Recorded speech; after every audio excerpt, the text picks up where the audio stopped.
Greetings and salutations, and welcome to Flintlocks and Fireballs, where a handful of mad actors will attempt to survive the treacherous waters of Dungeons and Dragons. I am your host and Dungeon Master, Jason Phelps, and I am joined as ever by Robbie Bellekom. Oh no! Oh wow! Sam Doxycycline Burns. And Ellie Cloxy Deloxy Loxy Plops Sparrow. What illness does that treat? Please tell me. Presumably I'm demanding something... that you make up an illness it treats. That's what I want. Well, it's embarrassing to talk about, but you know, if your elephant has it, you should get them to see a vet immediately. Yes. Yeah. With some Floxy Pops. Yes, yeah. Exactly. Hello, guess who's on antibiotics? Where did you get your inspiration, ODM? Oh. Please don't worry, he is okay. I'm fine. It's nothing serious. Just nothing funny. But It's fun, annoying things about... and one of the more annoying things about flucloxacillin is that you've got to take it on an empty stomach, which means there's like you take it about once every 4 hours, and you have to take it at least 2 hours after eating and 1 hour before eating. So you've got a really specific time slot. Needless to say, Jason is deciding when dinner is now. Because he has to do maths to figure out when that is. Okay, Why must you add mathematics to meal times like this? Speaking of making a meal of mathematics, it's time for us to put together the complex computations and forecast into the future and demand of future us what messages from the present. It's Future Jason with messages from the present. This episode of Flintlocks and Fireballs is brought to you by you. As ever, a massive thanks to our crew members on the Flintlocks Patreon who help keep this ship sailing. There's a wealth of extra content and bonus features for patrons, including regular blog posts, extra stories narrated by the cast, artwork, and a monthly poll for the community to help design an element to go into the game. You can check it out at patreon.com/flintlocks-and-fireballs, link in the description. We are an affiliate of dnddice.com, makers of beautiful specialty dice since 2010. Whether you need dice because you're masquerading as a vampire, calling Cthulhu, or are some sort of Pathfinder gathering the magic munchkins, you can click through our affiliate link in the description and grab yourself or a friend some particularly sexy dice or a particularly sexy leather dice bag. We are also an affiliate of Zavi, fine producers of nerdy garments and handy household items. Remember, you can click through the affiliate link in the description and use code FLINTLOCKS20 to take 20% off clothing and FLINTLOCKS10 to take 10% off not clothing. And that's it for announcements this time. Back to you, Past Jason. There's 2 pigeons in the tree. They're either having a standoff or about to fuck or having a fight. I can't tell which. It's very intense up there, though. Those are the states of being a pigeon. There are no other options. They were just looking very intensely at each other, and I wondered what they were about to do. But they're just sort of staying there right now. They're not really moving on from that. One of them's sort of slowly flapping its wings open and shut a bit. If you speak pigeon, and you know what this means, write in and tell us. Marjorie, and what I don't are you mean doing? tweet us, I mean write to me physically. Via messenger pigeon. Yeah, it's got to be a carrier pigeon. Yeah. Otherwise, what are you doing? Or I guess Answers on a postcard delivered by carrier pigeon. And on that cheerful note... Maybe it's a fight. It might be a fight. Oh. Fight. No, they've stopped again. I don't know what they're doing. We're not very in lieu of a interesting pigeon's today, fight, are we? it's time to begin. You've been listening to Pigeon Facts. We haven't recorded for a few weeks, it shows. Flintlocks and Fireballs. Our land stands on the sabre's edge. Our cities are a powder keg. Brother chains, brother, no one's free. A life on land is short, you'll see. So gather your muskets, gather your spears, we'll plunder the shores of Calcinea. No kraken, storm or spell we fear, so come and sail with us, my dear. previously on Flintlocks and Fireballs. The party are somewhere.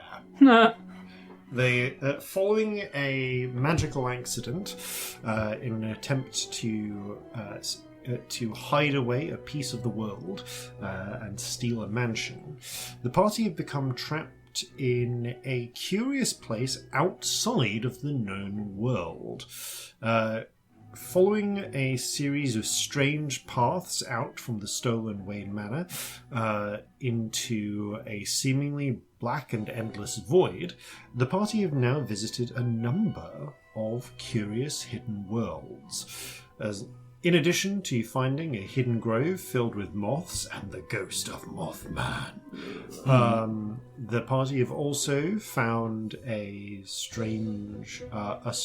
strange query paradise of the City of Golden Law, and have now proceeded along a spiderweb-like path made of stretched out woven steel that has led to mysterious but very active steelworks, seemingly crewed by a motley collection of races and also apparently some literal demons. They've made their way to the Broken Bazaar, staffed again by a motley collection of peoples and quite a number of tieflings of lineages thus far not seen. They've learned that the dominant figure within the Broken Bazaar is apparently a mortal human known as the Broker, and is also the person who has acquired the totem that they need to restore the mansion's connection to the regular world of Calcinea and escape from this treacherous void realm. Unfortunately, it's not as straightforward as going and asking for it back. To begin with, amidst the 5 realms that seem to be connected through the Broken Bazaar, access to those simply being able to access those hidden worlds is itself a secret that one must acquire, trade for, or wrest control of in some way. And the most exclusive of these worlds, apparently literally called Paradise, is where the Broker resides. However, the party have received some tip-offs about one demonic figure by the name of Gandor the Gob, who at some point in the next couple of hours is due to visit Paradise and has no less an invitation to come and speak with the Broker. How the party are going to get that invitation, get into Paradise, or even find the way remains to be seen. You are, I believe, currently leaning on a street corner in the ramshackle constructions of the bazaar, seemingly put together from flotsam, jetsam, and scrap metal from all of these different places, hanging suspended in the eternal abyss, and trying to work out your next move.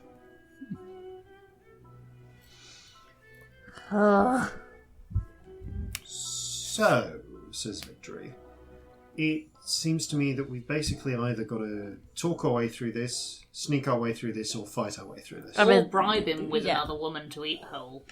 I don't. No, that's not an option. We don't have any women to give him to eat whole. No, that's not an option. That we shouldn't be giving. People should not be eating other people whole. Well, we could get her out after. I don't know. I question your understanding of digestion. Yeah, that might be a problem. Might be like a the same way worm, it you does don't in know. fairy tales. Is there a friendly woodcutter with a big axe around who can cut him open afterwards? You do see definitely a places cheerful-looking fellow with a huge axe, but the fellow in question is also has red, kind of chitinous skin, and the axe seems more of the cut your head off variety than the chopping wood. What if we went to the butcher's and we made him a fake woman out of meat stuffs? I think we may have used enough making spells today. Let's not make a woman out of meat. Meat stuffs. Meat stuff specifically. Corzin, So, like- have you got any suggestions, please? Aside from Sausage Woman.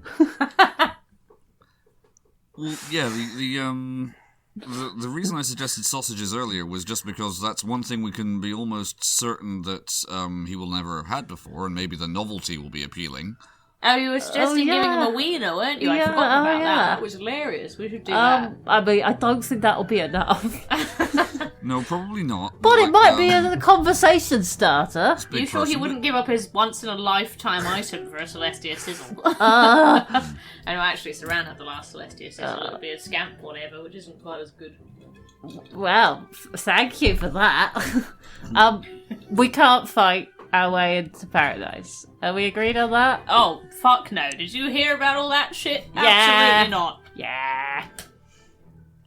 So, So fighting. the fact that we know about that means that at least we're forewarned if anything goes sideways. Yeah, no, we will all die. Yeah, we know if now anything that goes we need to sideways. leave. It's like Yes, run is the strategy. come back the next day. No surprise fighting allowed from anyone. I accidentally look at Corzin. What are you looking at me for? I just sometimes when it's like obviously we're outnumbered and everything's wrong and we're all gonna die, you're like, fight to the death. Like exactly Point like that. taken. I mean, you've been better about it recently. You have. To be fair. I'll give you that. I'm Yeah, sorry. yeah, I'm that sorry. That was unfair. So we could also just cast a spell on him and make him give it to us. Yeah.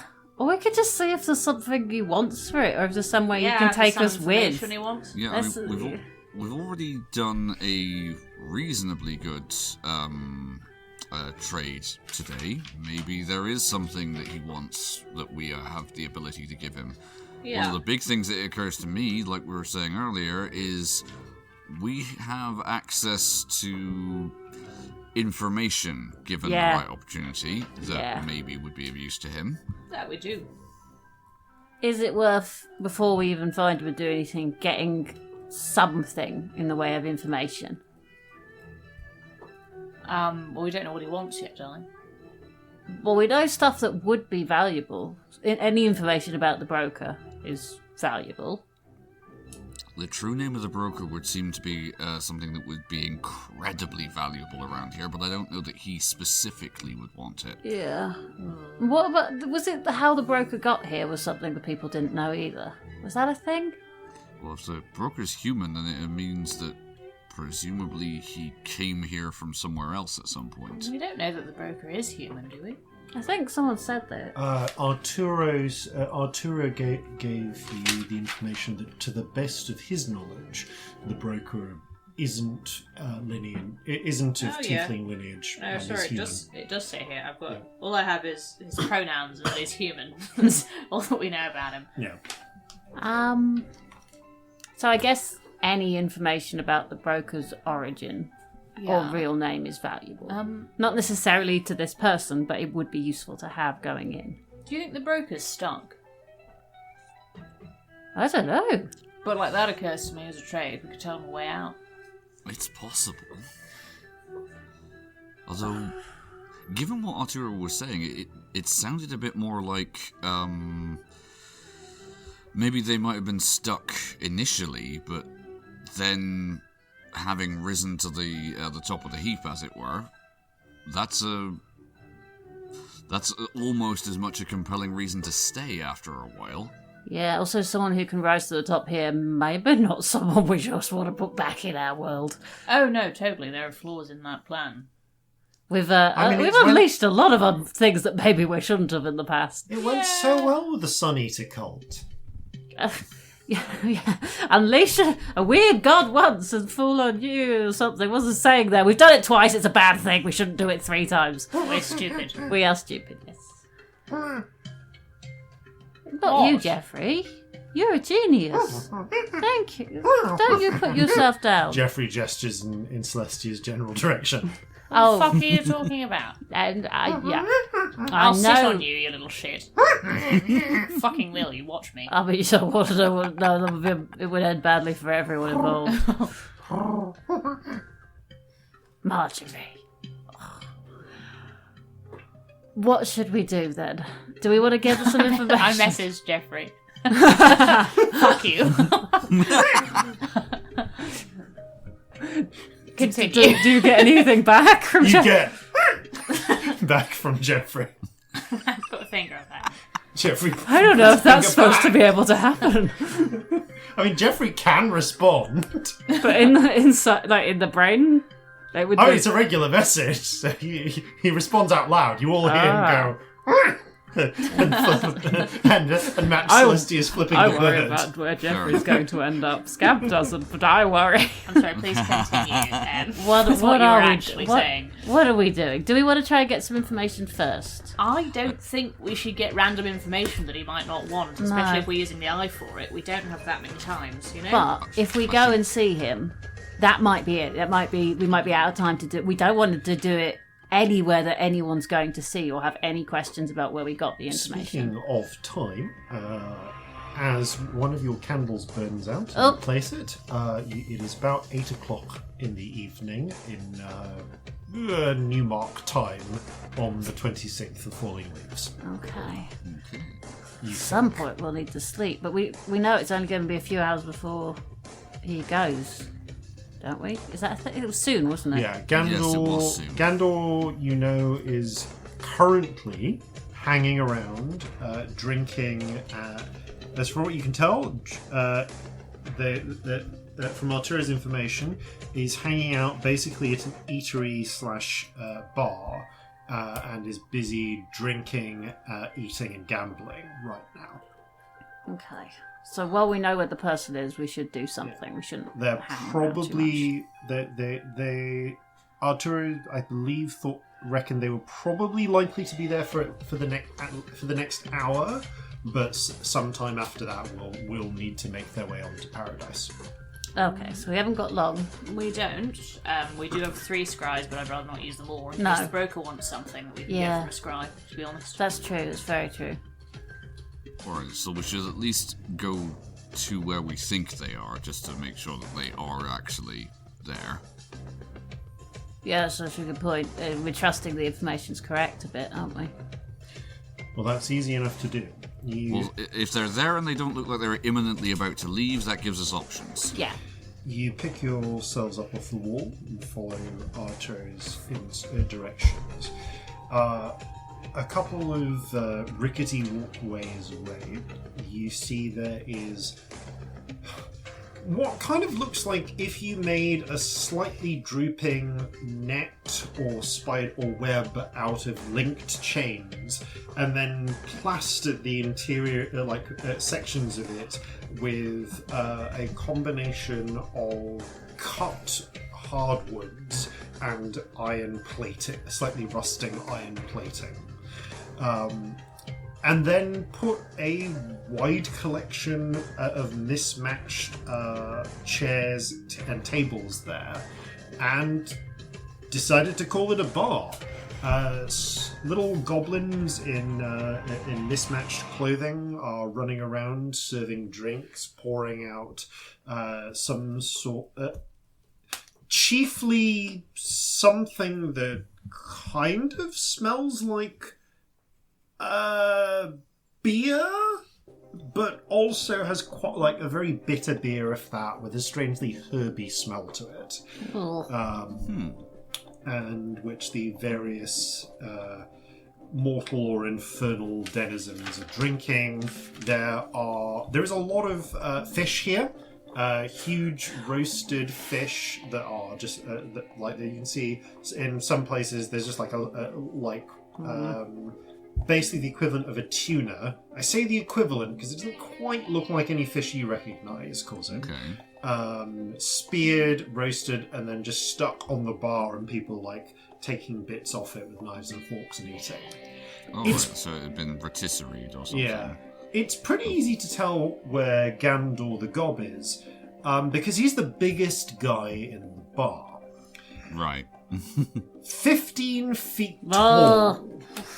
That's quite a lot of feet. This figure has broadly toad-like features, a wide mouth that stretches almost the entirety across his oversized head, bulging eyes that glow orange, and pebble-like coal-black skin specked with bright red. You can see that he wears a thick apron of grey leather over a huge bare belly and matching trousers of charcoal cloth. He is halfway through one of these tuna-like fish himself, and you can see the bones of something that actually looks a bit more like a cross between like... Corzin, roll a nature check. Okay. That is a 14.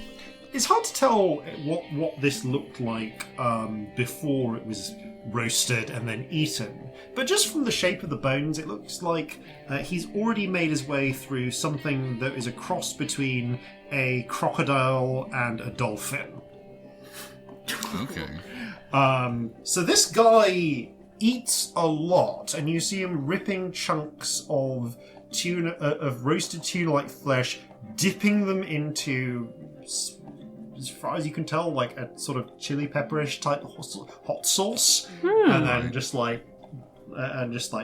pretty much just chomping down on them, licking his fingers, drinking from the big thing of this strange, like herby black beer, and is busy watching what appears to be a pair of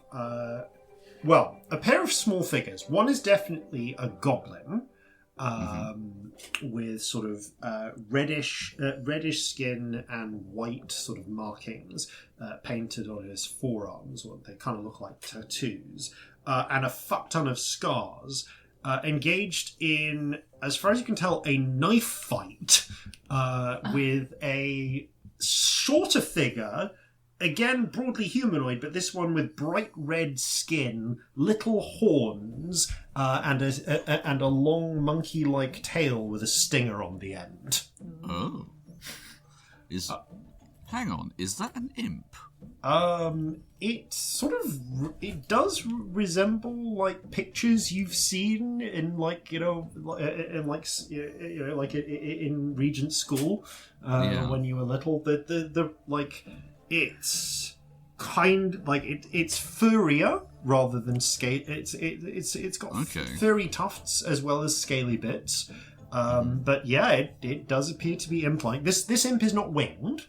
But it is. But there is an interesting. But they do seem to be doing a fight in which the imp is trying to like grapple with his hands and also sting with his tail, while the goblin is fighting with a mixture of grappling and stabbing and slashing. And people all around the bar are just like throwing bets on this, either.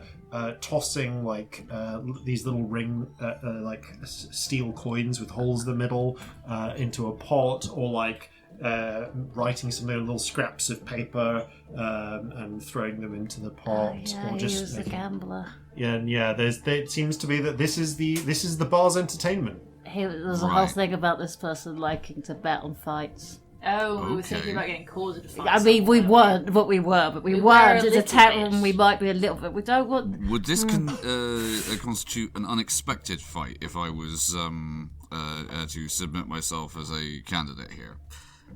I mean, not to the. Don't go fight those two, but we should. I mean, maybe having you do a fight might be a good way of getting... There's a cheer as the goblin manages to get a slash in, and some like black blood sprays out from the imp. Ow. I mean, Corzin, do you want to do a fight? Well, if it's what you would respond favourably to, I think I could probably draw on my experience of bar fights I've been in. But for now, I want to see. Is actually, this is a point. Is the giant himself actually betting on this fight, or is he just still stuffing his face?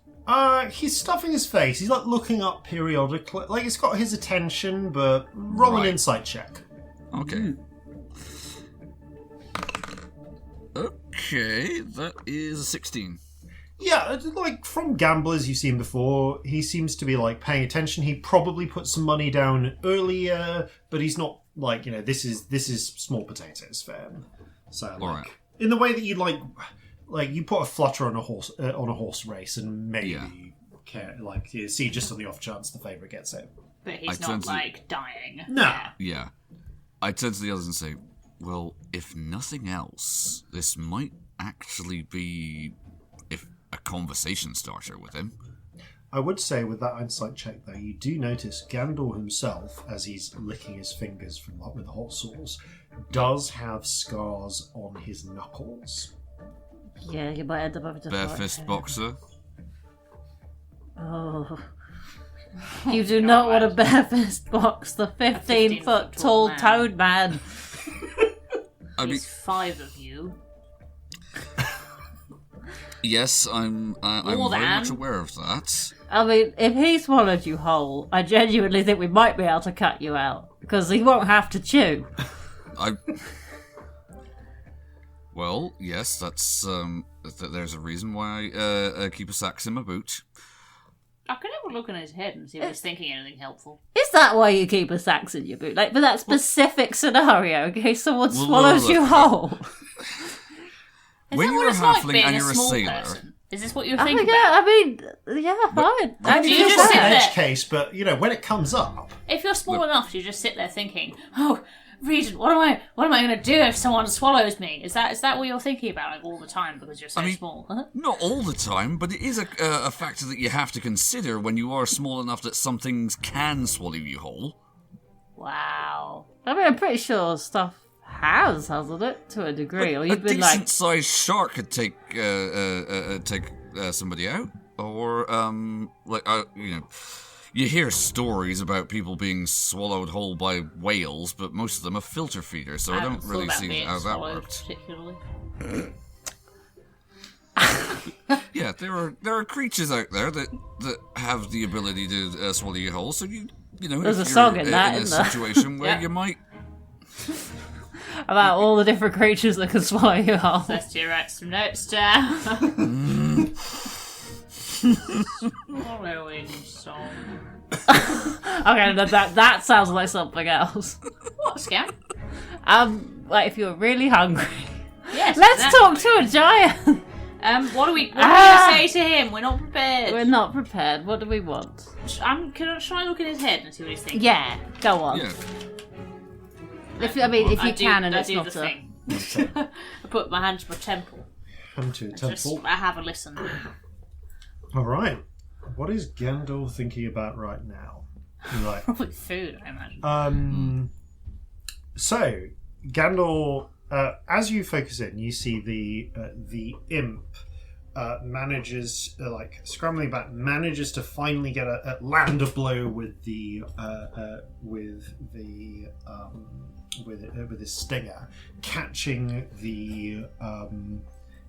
the goblin in the leg through his leather trousers. The goblin immediately flops to the ground and starts struggling, unable to move his leg. The crowd rears, starts cheering. Yeah, get him. You hear Gandalf think, yeah, he's faking. It takes all of that to go down. Yeah, here you go. The imp, you see, lunges forwards for the strike, and the goblin His leg suddenly tenses and he spins round and clocks the imp across the temple with with the hilt of the blade. Oh, okay, he saw that coming. He knows his shit about Imp fighting. goes straight down. Okay, that's good to know. Yeah. Well, that's drink sorted. That's my bar tab paid off. Oh, he won. So he's good at predicting fights. Yep. Okay. Got experience, all right. Good to know. Nothing interesting. All amateur hour, yeah. Oh. Should probably get some dessert in before I make my way off. Don't want to keep broker waiting. Okay, he's bored. He's bored of watching the amateurs. Okay, so we could be entertaining. Yeah. Yep. And he wants pudding, but I don't think that's something that he's going to get from us. I think he's just getting pudding. I mean, I've got my bowl with me. I can make him some pudding. Ooh. True. He puts up a hand, you just he thinks what he says like, and it says, "Oi, give me something sweet." Should we try and talk to him, or do we need to plot some more? Well, What do we think? could your bull make something as sweet as he's not had? I bet he hasn't had chocolate before. I don't know. This is a weird place. Maybe they've got loads. I haven't seen any chocolate. No, and I have been looking. You generally Just by have to default, go quite I far am to get always it in the normal course of things. Should we go talk to him? Go Yes. on, yeah. Okay.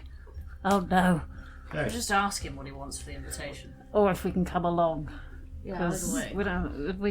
if he can bring us, then he doesn't have to Be give it friends, up. yeah. But Okay, the four of you, plus pets, make your way over to. Oh, dear. Gandalf. All of us brought our pets this time round. well, some of us have to. For inadequately As explained you stride reasons. up to Gandalf, he looks.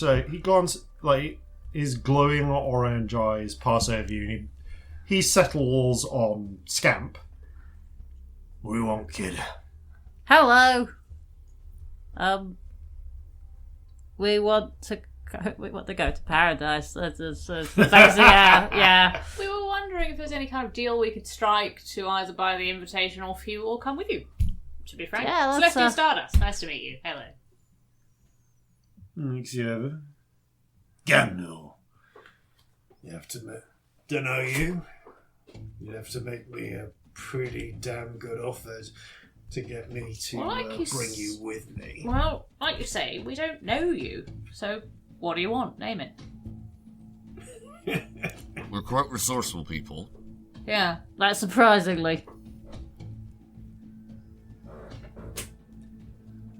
Dunno. Give me something to give me.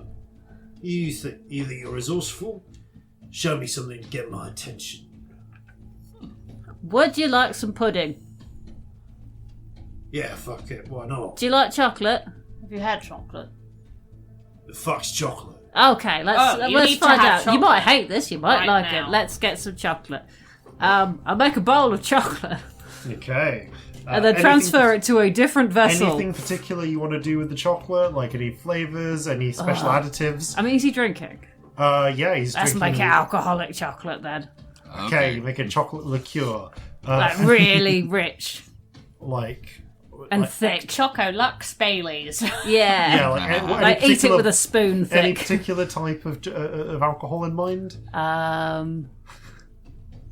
What would be really good? I mean, rum and chocolate's Rum fucking is good. really. Let's make it rum. Okay. And like a swirl of white. There isn't white chocolate really, is there yet? But it's pretty. I make it pretty Got somehow. cream in it, dunno. Yeah. It's got sparkles. All right. I can literally make it sparkle. I'm going to do Clear that. chocolate. Okay, you assist making the Prestidigitation. sparkle.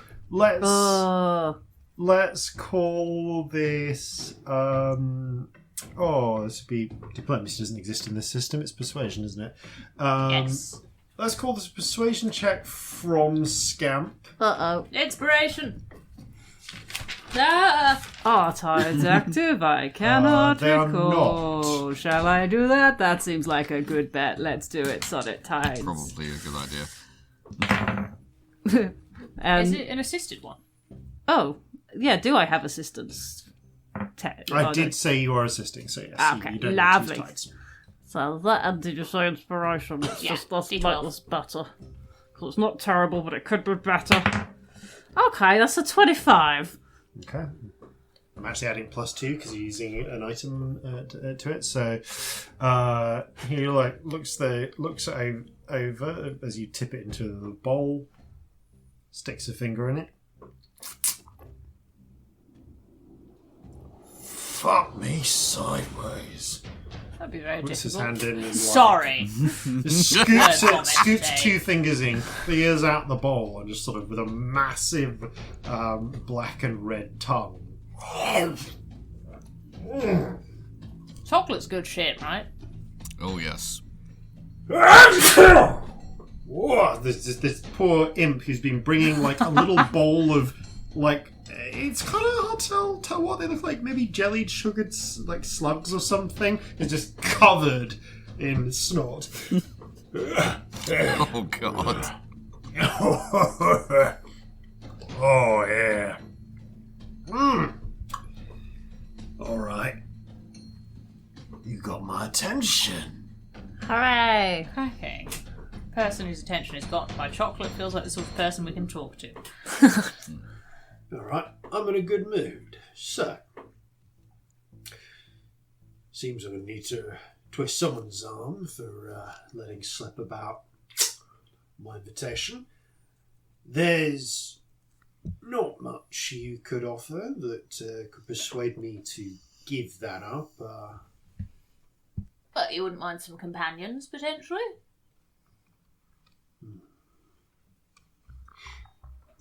In addition to being resourceful, we can also be very unobtrusive. Sorry. Maybe. He sort of scratches his chin in thought for a moment. So what do you want? Information? We're quite good at getting that.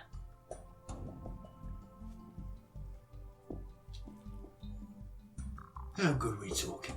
Don't know. Depends what the information is, yeah. Or is there anything else you're interested in as well? Like, I don't know what we could offer. We've got wieners. We've got wieners! Yeah. Is that another food? Yeah, Yeah, but would you like one? it's much smaller. I mean, it might, unless it's It's not worth the invitation. cool. I mean, you could just have one, because that's kind of funny. Yeah, have a Sure. wiener. Why not? Thank you. There you go. Yeah. Just Nice. hand him one floppily over the table. And takes that, It'll wipes be a it, little morsel to you, but... and then just tosses the rest in. The chocolate was better, but Yeah. Yeah, but you want alright. another one, right? There's something yeah, it's weirdly, foods, yeah, isn't it? yeah. Yeah. he rips another bit of knot tuna and like dips it into the hot sauce. Takes Huh. it. He says he does go. You look over to the goblin who's like just busy cleaning the snot off them. Yeah, round a crew for these for my friends here. Ah, thank you. The Thank you. goblin brings. I quietly prestidigitate the snot off the goblin when he's out of sight. Aww. Goblin gives you a little sort of shuddering back. thumbs up, and returns with 4 simple mugs of this strange herby black gutter cruer. What's it taste like? It tastes somewhere between like a particularly dark bitter stout, dandelion and burdock, Ooh. and absinthe. That's Okay. a very weird combination of things.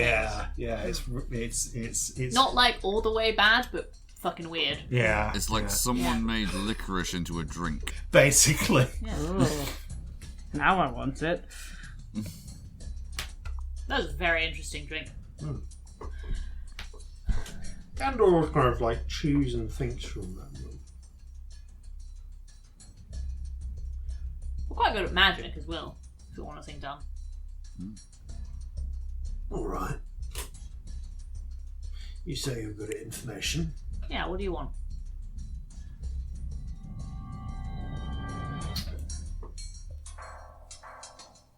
I could do with a little leverage. Let's say... Right.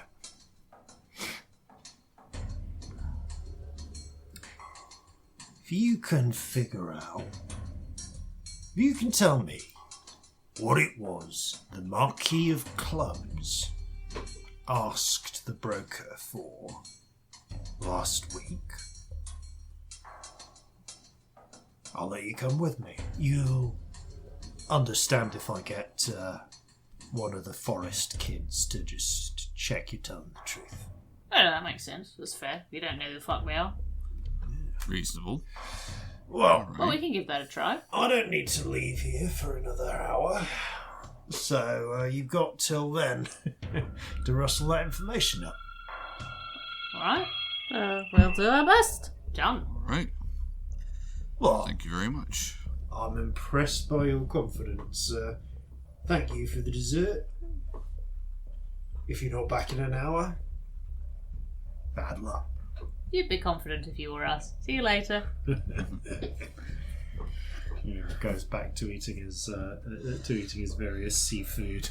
As soon as we're out of earshot, I'm not confident. I'm What if so it was not in a- confident. What What if if it's a sanctum? Then we need to find another way to, negotiate this. Who the fuck's the Marquis of Clubs? Do we know who that is? I don't know, but maybe we find them and we take the information from their brain. Yep, that's the other way we do That's this. not a good way. Let's just try the get other way somewhere first. private. And Yeah. if you two Yes. could make sure that nobody, shanks me while I'm Yeah. incommunicado, that'd be lovely. Absolutely. Yes. Okay, so your first trick is how do you want to find somewhere private? Hell, We did find somewhere before, didn't we? Like we went somewhere. We'd managed, You did because we indeed learnt go our. to a seemingly abandoned room. Okay. yes, we did. And Where I was will that? actually say that you did successfully memorise both the route there and the route back. I definitely did that. Yeah. Yes, you we did. did. But So, I remember the way back to okay, the Ashlands. Yes, So I definitely remember that. If you want to go there, then you take 5 minutes to follow the slightly convoluted route back through the strange stone buildings and cobbled together basalt-like streets. Indeed, passing the one street that seems to lead into just like a fucking nightmare wasteland with stormy red skies. Just not going to look at that. It's fine. It's fine. And make your way to the small, barren, bare-looking little room, kind of hovel-like structure, which is bare apart from a couple of chairs and a table, and at this point unoccupied. And through the window you get, weirdly, a decent view of the bazaar. Right. Should we just check there's nothing no one hiding in the room or anyone listening Yeah, I in? will help you Have investigate. a look around. Yeah, Quick perception check, I'll please. help. Actually, sorry, this is... Oh, perception. Yeah, if you're searching for hiding people, it's perception. Yeah, okay, cool. Cool. Slight based, We'll so with help advantage. you. Yeah. Yes, and I guess because it's people as perception, traps as investigation. Okay, that is 22. Hey. Okay, peering around as you do a quick search of the room. As far as you can tell, no one is hiding here, and nowhere that passes through your eye line, Corzin, do you see anyone invisible. Although interestingly, peering into the street, you do spot at least one figure walking along that has to duck out of the way of other people. They're quite short, but they do have a strange sort of muffledness to them. It looks a little, You recognise this as you realise the light kind of pulls around them, and you can see their outline like they're like a walking morph suit almost of the area. Okay. They appear to have a similar sort of outline to that little imp that was in the bar fight, except that they're wearing a long coat and carrying a bag. They don't seem to be listening in or anything. You just notice this person walking about the bazaar. All right. Well, worth noting, there seems to be at least one person here who cannot be seen, except I can see them. Right. Good to know. Might be invisible folks around. So maybe you specifically should keep an eye out for anyone walking in on us. I will make sure that I keep an eye out for other people who cannot be seen. Yeah, I mean, not that you wouldn't be keeping an eye anyway. Yeah, but for that just, specifically, it's Several, probably, and did gestures probably to himself. Oh, I might do a detect magic while you're doing it, just so we've got it up in case there's anything listening. That's not a bad Good idea. Okay. Wording. How do I word this? Yeah, what was this? What the Marquis of Clubs asked the broker for last week. Yeah. Yes. Show me when the Marquis of Clubs went to see the broker last week and asked for something. Yeah, the Marquis of Clubs asking for something from the broker last week. Yeah. Yeah. Yeah. That makes sense if I center it on the Marquis, I guess. Yeah, and that specific incident. And if we get nothing, I don't really want to have to burn another, but we might be able to just get to the point where he's talking about it. Yeah. Maybe. But it would be useful to see it happening. It would. Might give us some ideas about the broker as well. Yeah. Can you have sanctums in here? I don't know. I've not seen one yet, but Like, how would that work? I don't know. from what I know of sanctums, and obviously I'm not an expert, but there's nothing to suggest that it couldn't be done, unless there's like different rules about how this place works. Well, we don't know. But yeah. you'd still need a person to cast it, right? Yeah. Anyway. Huh. I should probably get started because we don't have that much time. Yeah. If it fucks up, Yeah, we I'll need time I'll start afterwards. casting a detect magic while you do, because it takes about the same amount of time to do that. So out of character for a second, the wording we're going with is...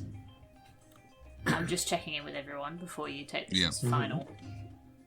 Show me the Marquis of Clubs making a request of the broker last week. Yeah. Okay. That sounds good to me. Yeah. Show me the Marquis of Clubs making a request of the broker last week. I spend the eye, sit Spend on the floor Okay. cross-legged and go all weird looking. I mean, there's a table and chairs if you want. Oh, I do that. then. Sit on the floor. You know, and I always picture him sitting on the floor. Okay, you sit on the floor. Yeah. Cool. Floor You sit on time. the floor, you spin the eye. From the outside, you see Celestia as ever spin the eye. The eye continues to spin in place, and Celestia just settles into that trance-like state as she gets in. Celestia, you sit down, you spin the eye. Little whirling blue stone, looking like the sea trapped inside. That little Hawkeye gem spins in place and spins, and there's something strange about the light of it, like a sort of rippling. You're used to the eye rippling, to the feeling of the sea around you, but it's dark. It's like little flecks of light. It's uncertain, and you feel yourself falling forwards. But instead of the huge splash of being pulled into the ocean, there is a light sort of sound. And you are on your hands and knees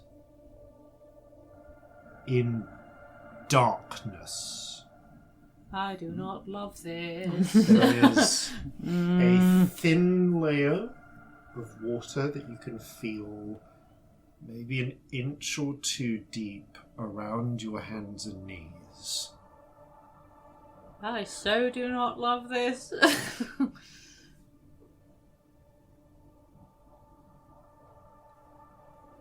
That's it. Put some dancing lights up. Can I do that? You try. That's a drow thing. That's not a spirit thing. That's okay. You try and do that. Nothing. The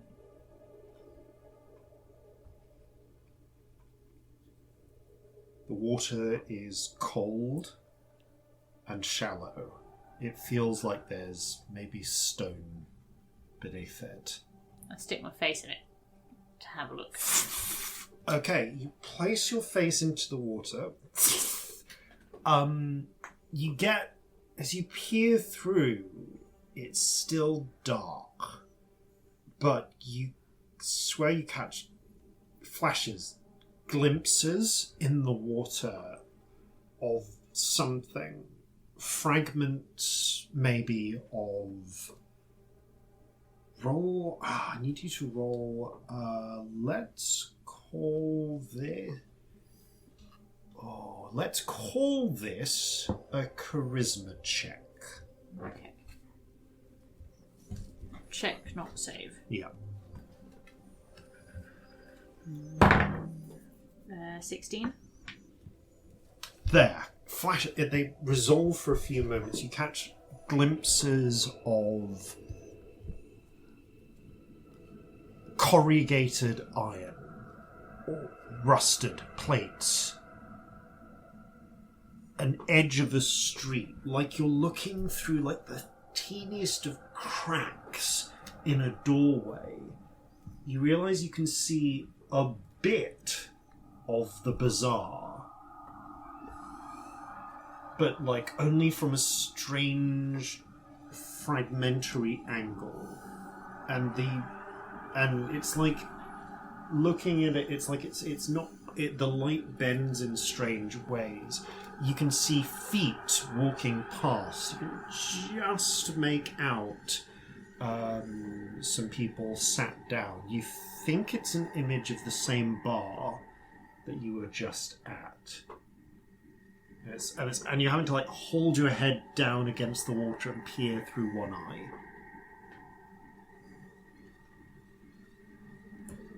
I mean... You feel... Now that you're here, though, roll a perception check.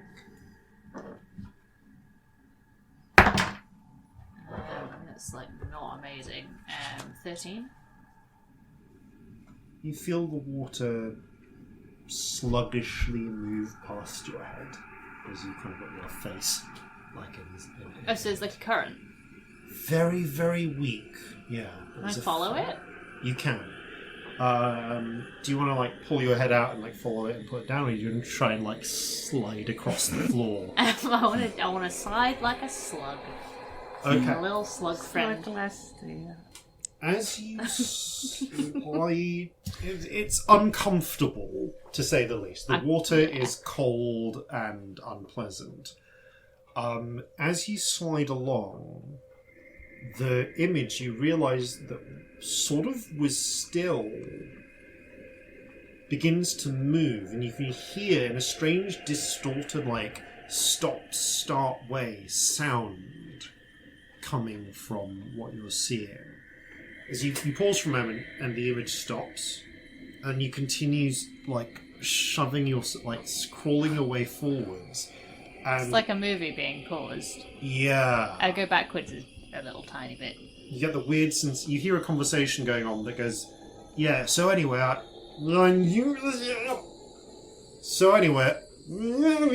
that's weird. Okay, let's keep going forward." The fragmentary image, you realise, you continue slowly squeezing your way along, is following a trio of people. And the vantage point twists and shifts in a kind of unreliable way. Like, you're looking from from the ground at one point, and then the angle shifts upwards, so you're looking like as if from a nearby street. At one point, an overhead view. And over the next few minutes, you get this perception of them from all around of three figures. The one at the head appears to be a tall, quite handsome-looking tiefling, or maybe not even a tiefling, maybe like a full-on sort of fey or demonic creature. They're humanoid in form, but their skin seems to be made of silvered wood, and they have proud antlers sticking up out of their head. They wear a long robe of red and white, and they are accompanied by a pair of similar looking, but more sort of human, more tiefling looking figures. Both of whom are wielding long sort of... it's more like club-topped staves than clubs.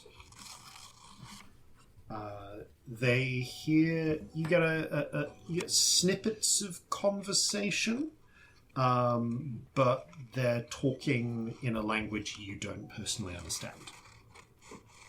At this stage, at least. You do hear a handful of words come up that you recognise in that sort of way. Broker, like in Joven, comes up once or twice. They give some glances either side, and you watch their route as much as you can make out of it as they pass down a street, and interestingly knock 3 times at a door with a fish on the front of it. They don't enter the door with the fish, though. They then immediately turn left to go down a different alleyway. I'm going to try and memorise where that is. Sure. Roll an intelligence check, but with disadvantage, because you are getting weird, this in a weird, distorted, broken way. Seems fair, yep. There's no sea here. Ooh. Non-awful. It's a 14, so it could be worse. Probably not enough. But... Okay. You pick up a few clues. The fish door. There is a fountain that they pass that seems like a beautiful sort of fountain with grapes, sculpted grapes on the side of it, that seems out of place with the ramshackle nature of other things. You notice they circle it twice before continuing onwards. But there are a couple of others, maybe secret motions that happen that you don't catch. But they wind up at a very fine-looking door of burnished, sort of almost like deep, almost purple-like wood. It's got like a sort of purple-green sheen to it.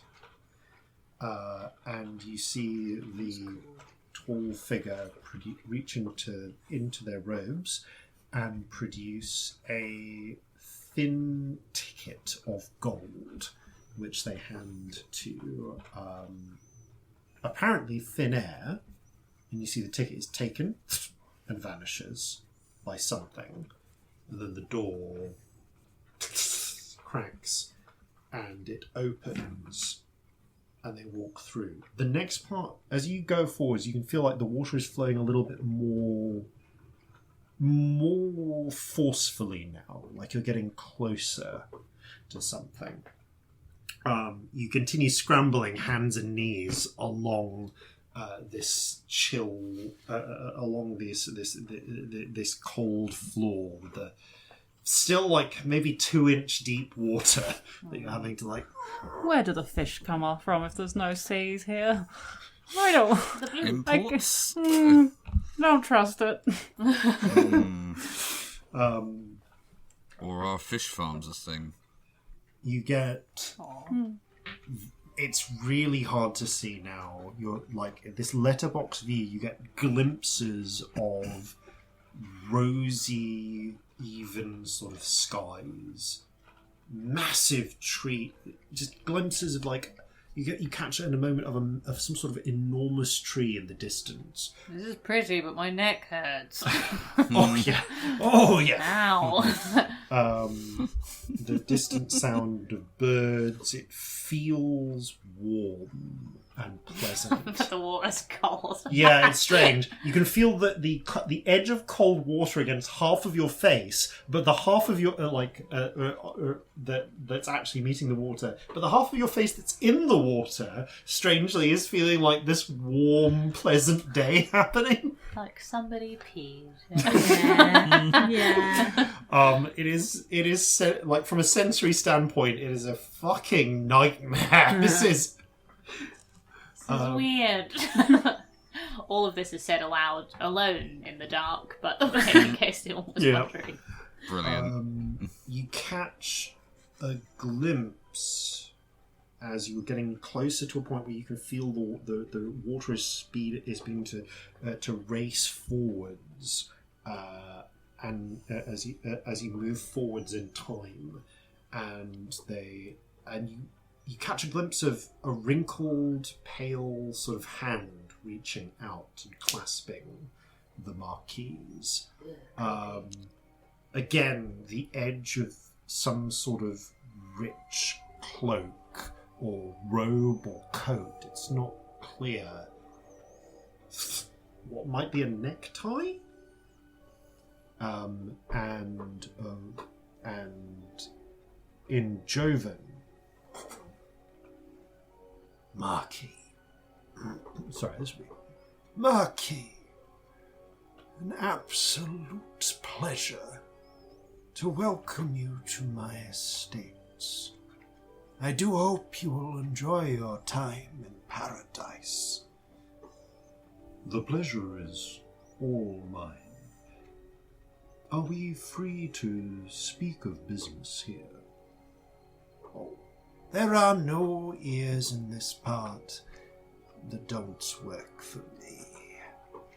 Glimpse of a pale blue eye. What is it I can help you with? I need to know. I would like a little information regarding who exactly has been sponsoring the Duke of Spain's.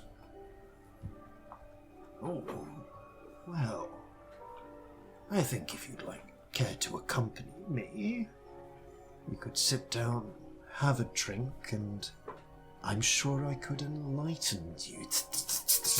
And at this point you realise the image stops and you're in the centre, and all the water is now all around you is flowing into this point, and it feels like there's a plug or a hole or something the water is flowing down into.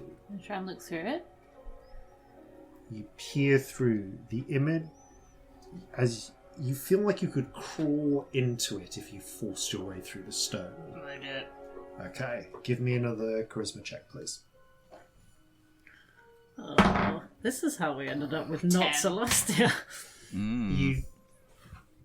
It's narrow, it's hard, you force your way down, but for a brief moment, your whole body submerges into this pit of water, and you get a still image of a truly gigantic mansion of cloudstone, gold and silver in a gorgeous looking landscape.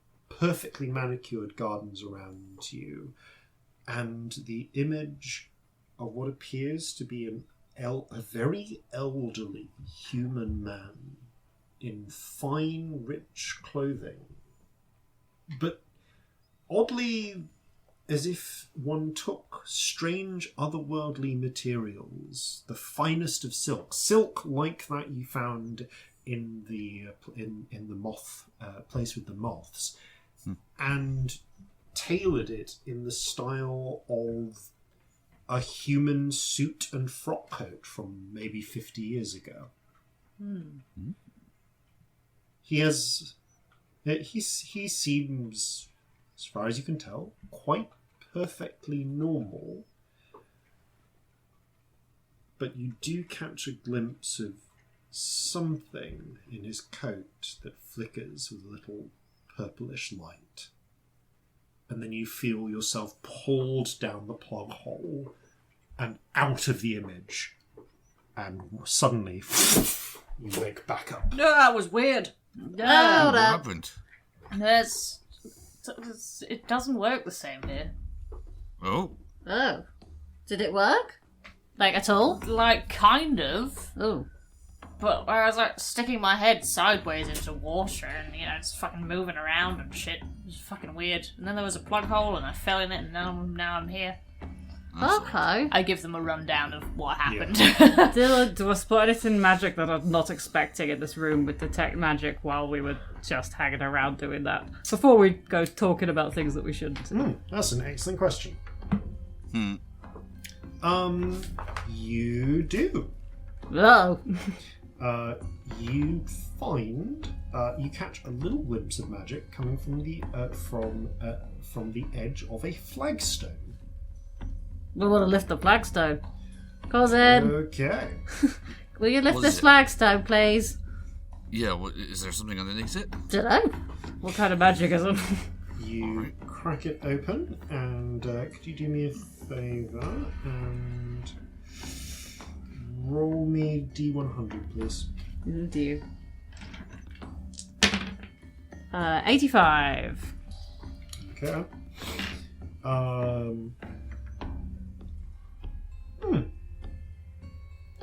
It appears to be enchantment based, very weakly. You find tucked under here what appears to be a small ring, actually. It appears to be made of beaten. You actually would say like an owl, like pale gold almost. Celestia, you would recognise this from having seen it before as electrum, an alloy of gold and silver, and it has an imprint on it of feathers. Well, there's a magic ring here. Scamp, please make a note. Table Fables. I'm also going to write this down because Robbie's on scrap paper. Yeah, I'm going to take a picture of this at the end, but yeah, please, because I am phenomenally good at losing my notes. 3085 brackets birds. Okay. When I hold it, do I feel weirdly like birds are watching me? Because I've got a feather in something else that does that, and I don't need it here too. You look over, Marjorie is watching you. Oh. Should we take this? This clearly belongs to someone. Then again, a lot of people here are awful. But a lot of people here might not be awful. Well, it looks like it's been deliberately hidden. I want to touch it. I touch it. Do you feel like a bird's watching you? You look over, Marjorie is watching you. I mean, Marjorie is, but that's nothing new. No, Marjorie's always watching. Yeah, I knew that. I've come Always. to terms with that a long time ago. So, we do technically have the information of what he asked. Yeah. That's... We don't know what the answer was, but that wasn't the question. No. And we now know at least what the broker looks like, or you do. Yeah. Yeah. Could you do a little, image of it, just so we know too? To put a little tiny broker in my hand. Yeah, a little manual image of what appears to be a human man in maybe his 90s, faded silver grey white hair. Well, actually, not even silver, solidly white hair at this point. Faint pale blue eyes. Seems to be has the look of someone who's got a light tan to them, but their skin is paled from extreme age. From the look of them, probably Jovan, probably a Jovan human. And yes, dressed in a style that seems to be a variant on the type of frock coat that was fashionable 50 years ago, but made from exquisite silk from a different realm. How is he tanned when there's no sun here? Well, that just might be his skin tone naturally. True, I suppose. Yeah. But for some reason I half expected to recognise him, but that makes absolutely no sense. Oh, it's just paranoia, John. Yeah. That's also It would be a wild coincidence. Yeah. What was it? Probably being here for 50 years and me not being over 50. But seems unlikely, really, when I put it like that. But Yeah, it does a bit. there's nothing at all familiar. We've not seen paintings of this person or anything. This is just my paranoia, isn't it? I mean, roll an intelligence check. Oh, this will go away. Oh, it's a 16. No, 18. I have a plus into intelligence. Why am I minusing? Because clearly Scamp's an idiot. You in this have never seen this man before. Yeah, no, I have not seen this person. What with me not being over 50? Probably. Shut up. Anyway. We don't have time for an existential crisis. Do we want to do anything else in the time that we have while we're in this private room? Because It has now been 20 minutes. I have 2 more scries. Is there anything that we think would be actually useful for, the broker? I don't know. Did you feel like you were hitting a wall because there was a sanctum, or just because it was the end? He did say something about there are no ears in here. But you were already in there at that point, so... Yes, but then they went somewhere else. Okay. If that made, it was there are no ears in this bit, and then they left, and then I got sucked down the plug hole and came back in. So there might be a sanctum. Okay. But equally, the water might have just run out. Because you got to see what you asked for, so... Yeah. The only other bit of information I'm still very curious about is how the broker ended up here in the first place, but that could be and the true name. not immediately use useful that to as us. leverage. I But now equally, he might also just kill us if we know his true name. have concerns about what we might or might not be able to see. If the water's that shallow, I don't think we can probably see anything out of this place. If he's not told anyone how he got here, or we might see him getting in, that's not the same as how he got here. I don't think we're going to be able to see through to our side necessarily. Well, even if we were seeing him You're taking a lot of arrive from this information from side, shallow water in terms of how that works. But it's always been the sea. Yeah. And there ain't a sea here, so clearly it's reflecting here. Can it get through to there? Don't know. maybe time works differently here. Maybe. There must be some sort of sea. That tuna was stupid big. Yeah, but it's not the sea I go to. No, is it? it's not. It's like a fucking metaphor or something. Yeah. It's not the actual literal sea. No. Do you think the Kraken isn't here? I mean, I would love for you to find the Kraken, flopping about in that bit of shallow water. Lying on its back, the tide's got out and it's stuck. Corzin No, but I goes mean- distant for a brief moment, and there's the sums in the air in front of him. No, but I mean, the Kraken supposedly is, fucking all-seeing or some shit, isn't it? Do you think it can't see here? Or it can only see through, weird fucking neck creaky angles? It's all seeing, but it's blocked by, not seeing magic, isn't it? Probably. It makes sense that So- if it can see a lot of places, there would have to be places that, even with whatever abilities it has, are difficult, if not impossible, for it to see. Yeah. This might be a place where it's safe. We're safe from it seeing. But it does make me wonder what else is here. I don't think we're completely safe because I can still use the eye. Yeah. But I wonder if it is difficult for it to see in here.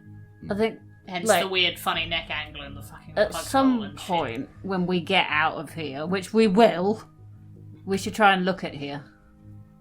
Yes, very good idea. Also, 2 other things. One, do you feel like the eye needs to be discharged?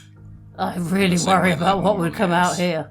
Do I tend to get a sense that the eye needs discharging? I'm not suggesting No, you it do, just but happens. Yeah. I mean, darling, you act like I have any idea. Usually, I mean, actually, do you want me to write down a tally or? No. Oh, weird. Okay. But I don't know that. We looked at the past. You did look at the past. Yeah. Oh, that's a good question. You looked at the past.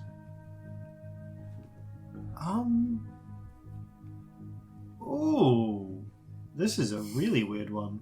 I'm going to say yes. Write down a pass tally, but obviously Celestia doesn't know that. Yeah, put down. You don't get an instinctive sense, but write a pass tally down. I mean, darling, you act like I have some sort of sense that tells me when. I don't actually. We've just done it from experience. Usually, if I've been in the past, somebody will come back from the past eventually. But alright. I never feel. It's not like when you need a poo and you feel like you have to let it out. It's just something that happens. Right. Okay. Second thing then. I could be an eye poo though. I don't know. Wait, I'm sorry. What's the second thing? I'm sure it's actually really important. Please tell me. Can you see where the totem is now? I mean... That's fucking smart, that is. Worst case scenario, you can. But if you can, it's useful information.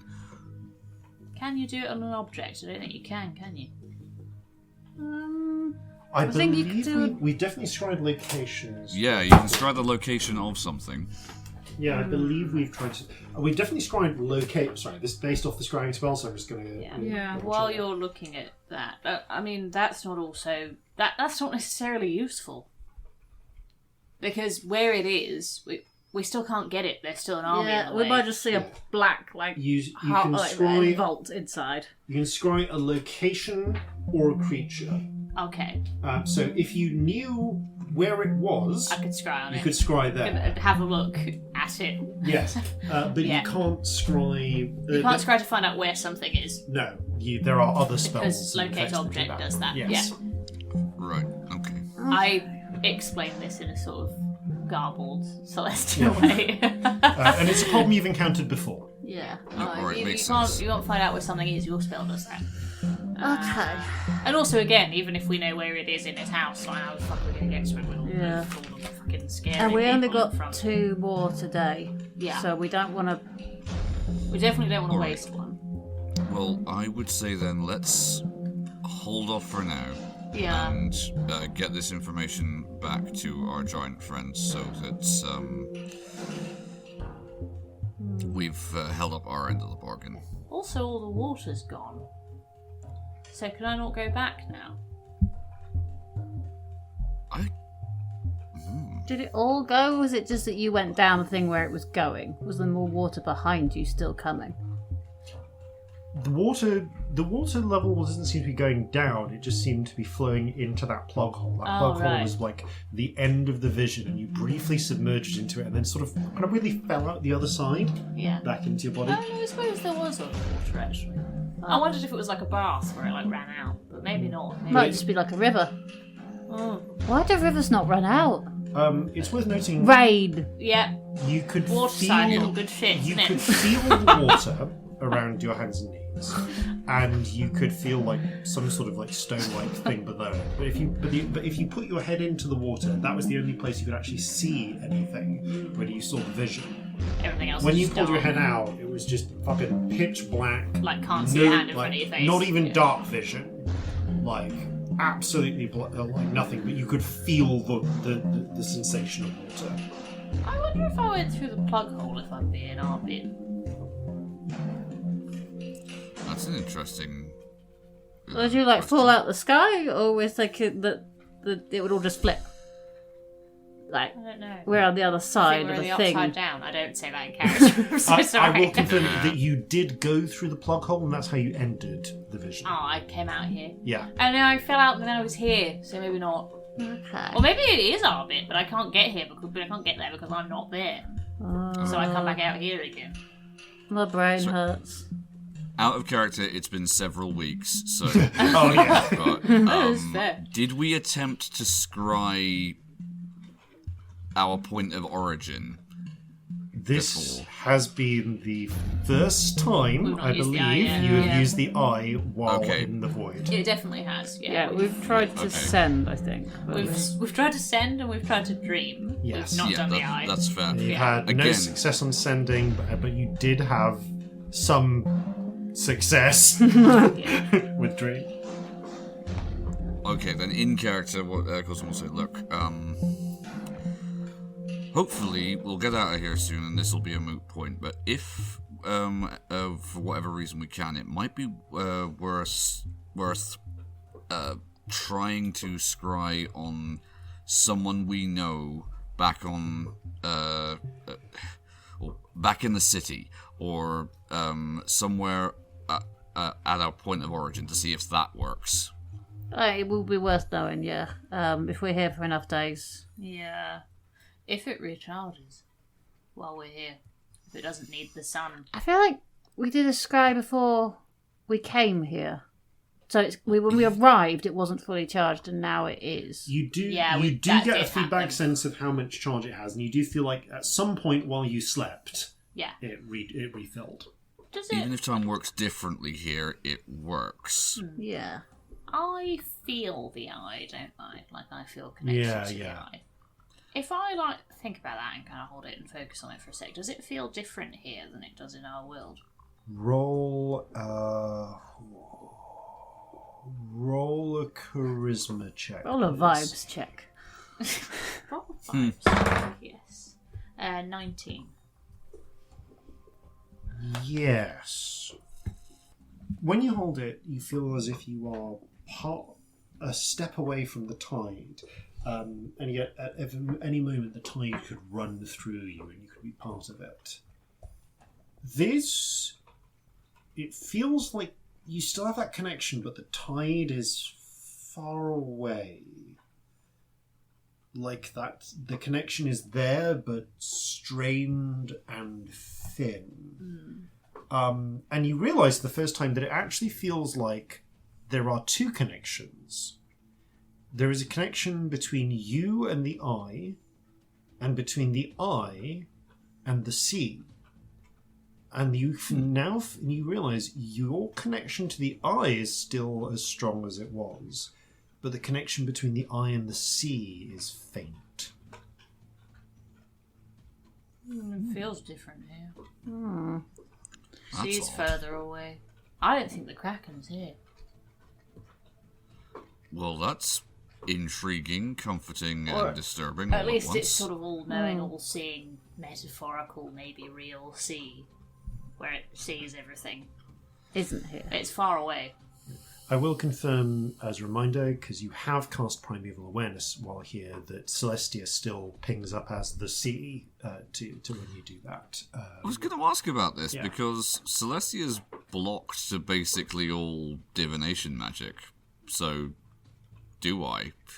I don't think it works in Primeval Awareness. It's not affected by sanctums and stuff. Yeah, okay, Primeval Awareness has some weird counter rules around it, fair. which we've interpreted before.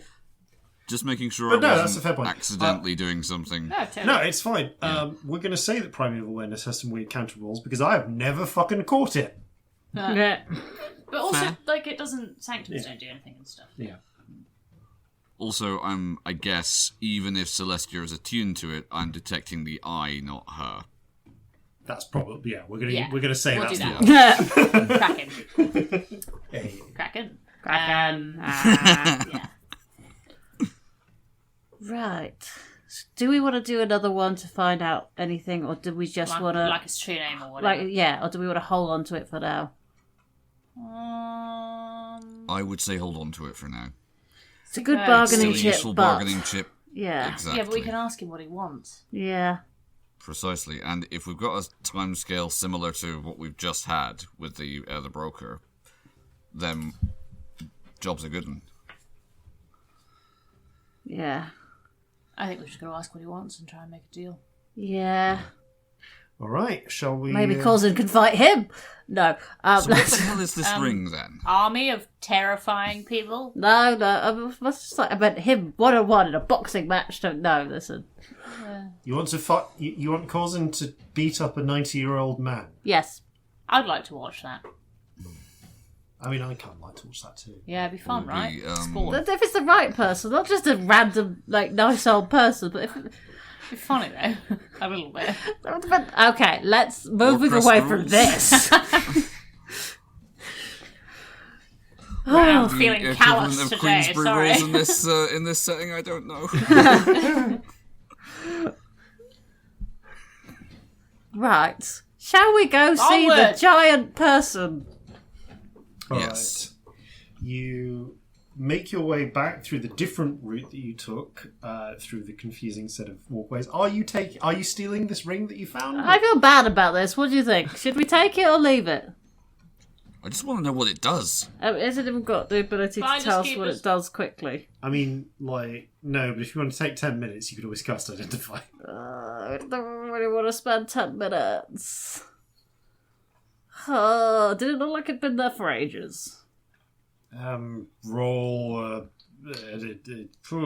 investigation check? Oh dear. Oh, 3! Yeah. Wow. Are we bad people if we take this? I don't care. It's just. I feel I should point out that I am a literal pirate. We're literally all pirates. We Take are the all fucking ring. pirates. Look, This is booty. I used to hide everything I had Look, under a I'll take it. flagstone. Let's go. Literally everything I owned in the world I hid under a flagstone, and the idea of someone coming and taking it feels bad. Well, then you should have put it down already, shouldn't you? Yeah, but now You're you've just stolen standing there it from because me. you want so- it. Now I'm I just feel nosy. shitty about stealing, and I don't usually feel shitty about stealing. Oh, fine. I'll put it down. Let's go. We can always come back for it. We definitely won't. But Are you putting down the ring or not? I am, but I'm not convinced Jeffrey won't take it once we've gone our way. Will Jeffrey take it while we're not looking? That's a good question. Corzin, your passive insight is like 25. Passive perception is like 23 or 25 by sight. 24. 24. Jeffrey, his stats are not with you, but they are with me. I do have them Jeffrey somewhere, 'cause I has did stealth save them. proficiency. I'll just grab the stats that I actually use for. Oh shit! The fact even with a 24 you're having to look this up concerns me. I mean, that is a 24, so Meets it, I guess. yeah, meets it, beats it. I usually give Devendra advantage on this, so it's causing. Well, it's passive, so the way that I tend to conceive of like passive perception is true. this is how observant I am when I'm not specifically looking. Yeah. In which case, causing you focus on going out, you don't see anything. Okay. So, Scamp, add to Jeffrey's inventory the wing ring. The wing ring. Okay. Jeffrey has it. Excellent. That will go well. I'm going to say that in like an hour, any of you notice Jeffrey wearing it because like Jeffrey steals it without any of you noticing, but is not necessarily discreet about hiding it. Interesting that it fits his little monkey finger. It doesn't. He wears it like a bracelet. If it's a magic Oh, right. ring, they do tend to adjust to the wearer if they attune. Yeah, this is true. Actually, Is it a honestly, tunable bracelet item? would be, even for a monkey, would be like a little bit of a Maybe like a thumb ring. stretch. Yeah, I'm going to say like Maybe on his a tail. thumb ring. There we go, tail A ring. 2-finger ring, maybe? Yeah, Oh, puts it tail down, ring. puts it on his tail.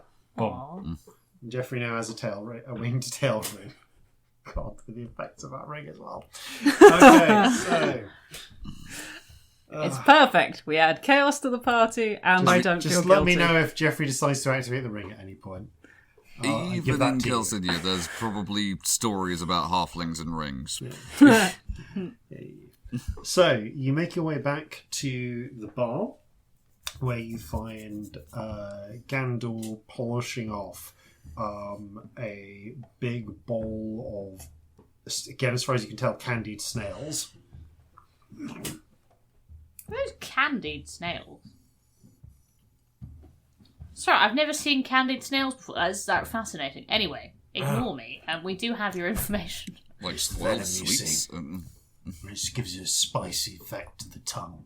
Oh. I understand they spray it into the water to paralyze fish, and then they eat them. Oh. Oh, that's grim. The sneeze snails. Sneeze snails. Snow. Hello. Well, again. passing over the sneeze snails, and we do actually have your information. Okay. He snaps his fingers, and you do actually see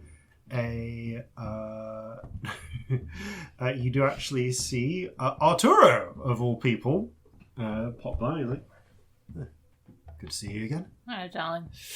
Right, truth telling, here we go. You listen to it carefully.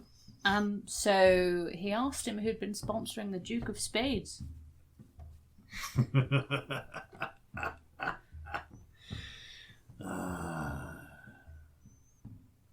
Well, I know the answer to that. But it's good that I now know he knows the answer to that. You also know who's bothered. Oh, yeah. Yeah, that's Right. always good to know what people are asking. In which case, you're all my +1s, or +4, as it were. Yes. He nods to it. We don't mention the monkey in the Arturo gives him a nod of confirmation. Yeah, lost kid. Gives you a nod and scampers away. Bye. Right. Follow me then. Alright. Stands up, licks his fingers, drops a handful of iron coins on the bar, and makes his way into the streets, moving with surprising speed for such a huge figure.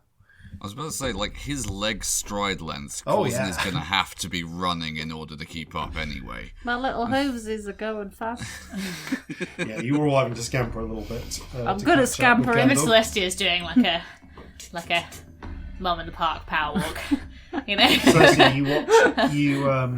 he moves quickly, and it is hard to follow. But Celestia, you can make your intelligence check with advantage because you've seen part of this route before to memorise this route. I would like to memorise this route. That would please me. Natural 20. Yeah. I You see remember. the relevant bits come through. Again, 3 knocks on the fish door. Fish door. Immediate left. They turns around, passes. It takes a right, left, left. Doesn't end up at the same bit of street. Walking down a different one. Hits the fountain. Walks around it clockwise twice, anti-clockwise once. Then to the left. Passes a lamppost. Reaches up, pulls on one arm of the lamppost.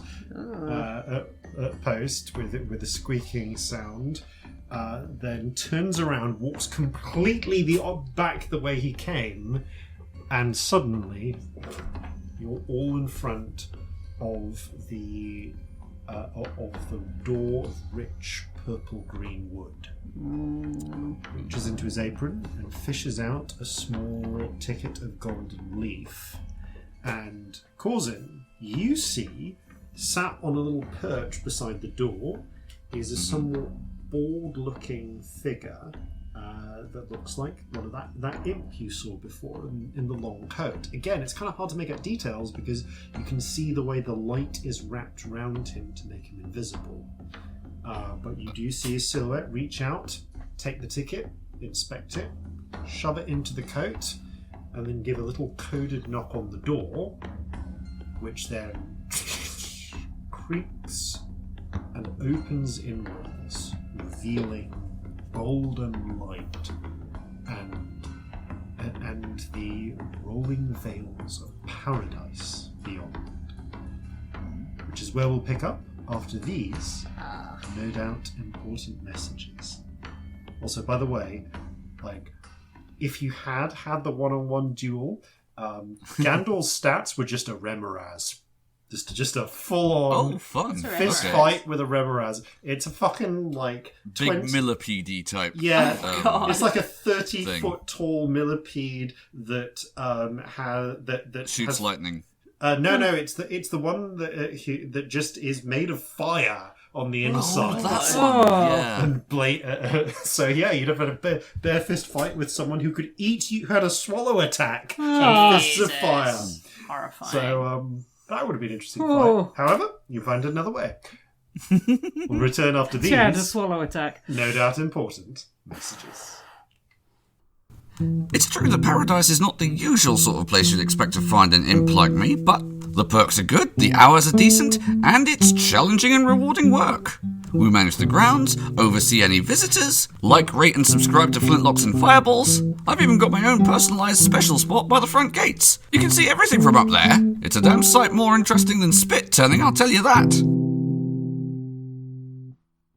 And welcome back. The gates open, and you pass forward, and beyond, you catch sight of an exquisite, if gigantically sized garden. Beneath a sky of clear blue, with a handful of artistically placed clouds breaking up the atmosphere above, you can see what appear to be verdant, rolling hills of green, dotted with trees that seem greater than even the oldest oaks you have witnessed. Imagine some sort of more closer, somewhere between the Lothlorien sort of trees from Lord of the Rings and redwoods, but rather than a huge forest of them, individual ones, again dotted artistically to break up the landscape. At most, a small copse of them at one point. Others are you can see one in probably a few 100 feet away that is surrounded by manicured hedges and beds of glorious flowers of all different colours and descriptions, many of which you recognise. There are such things as roses and rhododendrons, hyacinths and the like, but also other flowers that you don't recognise, that seem to be either from lands you've never visited or perhaps are no longer found within Calcinea. Much of the grass is trimmed in places, or seems to naturally grow quite short, and there are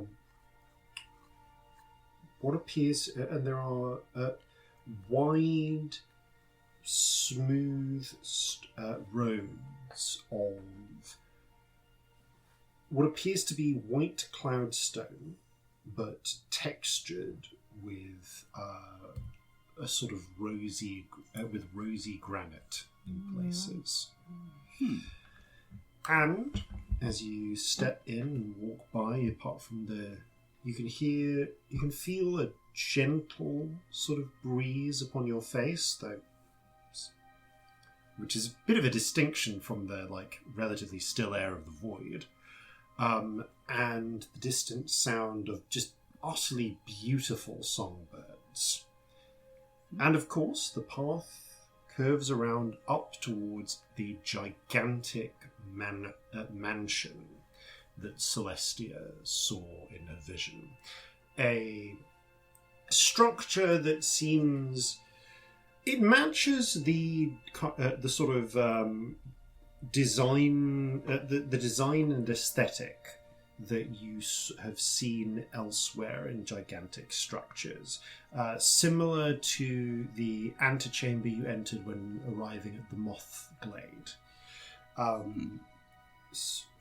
Fluted sort of carmine columns surround it, and it has a labyrinthine feel, almost as if this is, rather than just one abode, a sort of complex or maze of different buildings all built together into a single structure.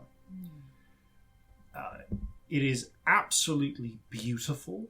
It is terraced, and there hang from it many baskets overflowing with greenery. You can see water coming down the sides in places, channeled through beautiful sort of aqueducts that support the gardens of this that flank the walls and sides of the structure. You also see the guards and the groundskeeping staff. A mixture of what look to be hobgoblins, bugbears, the occasional, I want to say, mostly hobgoblins, bugbears, the occasional goblin, dressed in, again, oddly out of place, styles of clothing more suited to Jova within the earlier part of the 18th century, who are busy cutting the grass, tending to the flowers, maintaining these extensive grounds, as well as a number of figures in black, in places slightly spiked leather. And when I say spiked leather, I don't mean like with metal spikes. I mean rather it looks like the leather was taken from some sort of thick-hided beast that naturally had small spikes along it at various intervals. Like a dire porcupine or something. Yeah, or more like, you know how like a bearded dragon. Yeah, kind of closer to like bearded dragon in tone, like little spines rather than big spikes. They don't really get in the way. There's just sort of distinctive bumped ridges along them. They carry a mixture of long glaives, swords, and shields, all made from fine steel of some description. And they just seem to be walking around on patrol. A group of about 6 of them are waiting near the gate, stood to attention in 2 groups of 3. But they seem to have been assured by whatever process went through with the handing over of the golden ticket that you are supposed to be here. Corzin, yep. You further notice a couple of these invisible figures in coats sat on small perches where they can overlook things, either in the branches of some of the smaller decorative trees in the gardens, or on the edges of the walls of this sort of cyclopean structure. I meant to ask before we broke, actually. To everyone else, did the individual at the front gate who could not be seen just look completely like invisible? It just looked like Gandor held the ticket out to the air. Ticket was snatched away and then vanished. Right. Okay. I will message to everyone that there's more people here that can't be seen. I think they're supposed to be like Overwatch of some kind. Okay. Good to know. Definitely good to know. Jeffrey, behave. Yes, indeed. Jeffrey sort of quietly, sort of like seems to be a little on edge. You notice he has a fancy new silver electrum tail ring. Oh, Jeffrey! Jeffrey, assume you're being observed. Yeah, we know Marjorie's always watching. Why are you That's so a given. fucking catty today? What's wrong with you?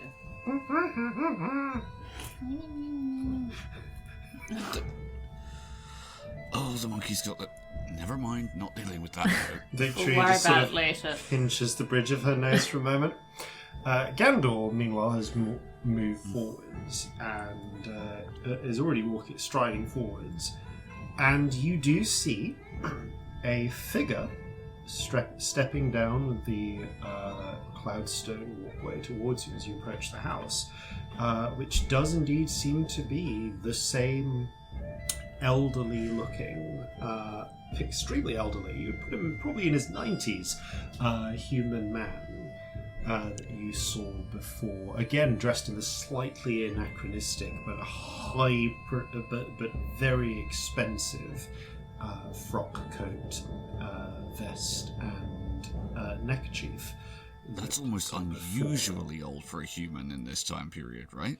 Yeah, it's like within the human lifespan, definitely, but like it's pretty old. It's this like guy's, impressive. Yeah, this guy's gotten on in years. Like not unheard of, but like you've as Corzin, you've heard of humans you've heard of one or two humans allegedly making it to 100.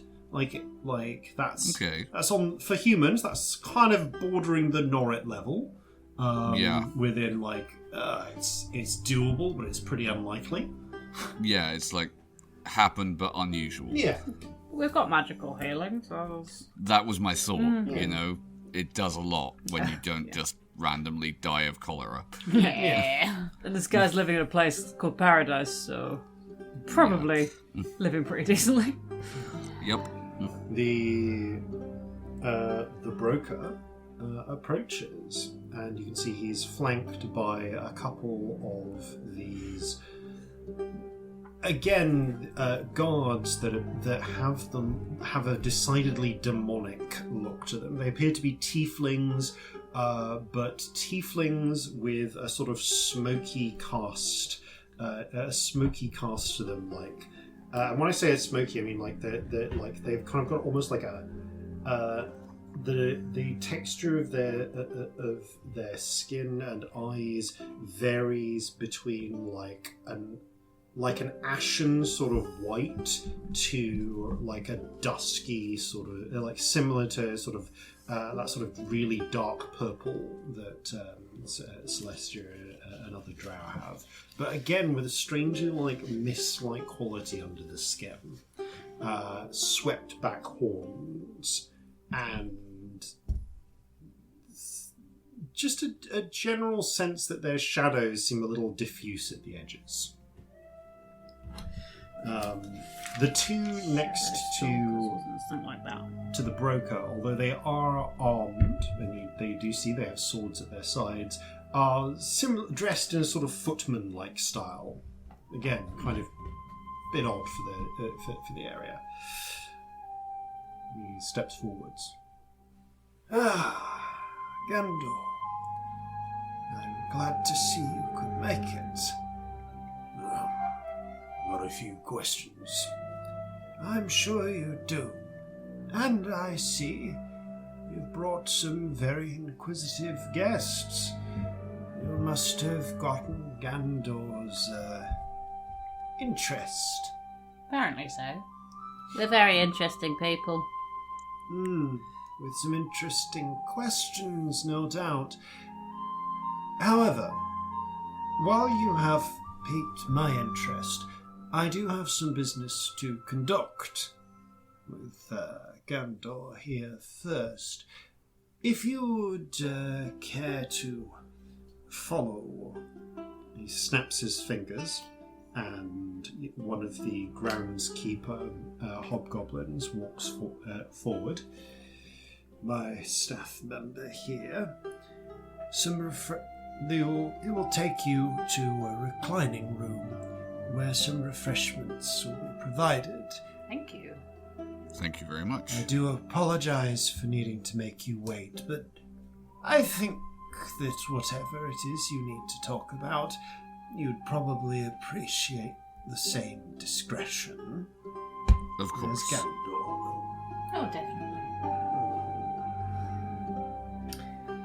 Now, Gandor, why don't we take a walk along the Red Terrace? And perhaps you could... I have some questions about the Marquis's questions. I suspected you might. They walk off, and the hobgoblin turns and says in cut glass Jovan, if you would please accompany me, And if you have any particular requests for refreshments, please make them known to me. Thank you. What's your name? Jihan. Nice to meet you. Celestia Stardust. Nice to meet you. Hello. Hello. So what's it like working for the broker? I'm just going to make small talk with him as we walk. Jihan immediately struts you off, walking through the gardens and towards an edge, not the main entrance of this gigantic palace, but one of the side rooms, buildings connected to it. Quite adequate. Are there any animals in this garden? Any sort of life that isn't people at all? We could hear birds earlier. You do spot. See them? Yes, now that you look for them, you can see there are a variety of songbirds. There is, at one point, as you pass by, what appears to be a collection of no less than 3 peacocks and several peahens strutting around. Is there anything wild? Or is everything intentionally there? Nothing looks, not even a blade of grass looks out of place here. Are there insects? You do see some ladybirds. And presumably therefore some aphids. Unless the ladybirds have fed a particular stock of aphids that is kept in a certain place. Yeah, you don't know. You do spot some. You do spot what appears to be a bee at one point, although it curiously has sort of purple tinged yellow hairs on it. That's interesting. It's a little bigger than the bees you're used to. Adequate, not good. I couldn't possibly comment. Oh, go on, you could though. I won't tell anyone. I could not possibly comment. Would you care for alcoholic or non-alcoholic refreshments? Alcoholic always for me. None, thank you. Alcoholic for me. Yeah, I'll go for the alcoholic refreshments. What's on offer? We have a fine vintage from the forest, or I believe, as the broker expressed some interest in talking to you, we could prepare one of the Jovan vintages. I believe we have some Sulian red. That would be fine, thank you. I'm more interested in what's from the forest. I'd like to try some of that, please. Of course. This place seems to have its own separate ecology. Yes, the gardens do provide a variety of fruits, vegetables, certain animals within requirements, although we do tend to import a lot of fish. Where do you get the fish from here? From the blue. Right. The sea folk tend to export a lot of it. Makes sense. Do you know your way around the 5 worlds pretty well then? Well enough for my purposes. What's up? Up? Up. Is there anything up? He looks up at the sky. I mean,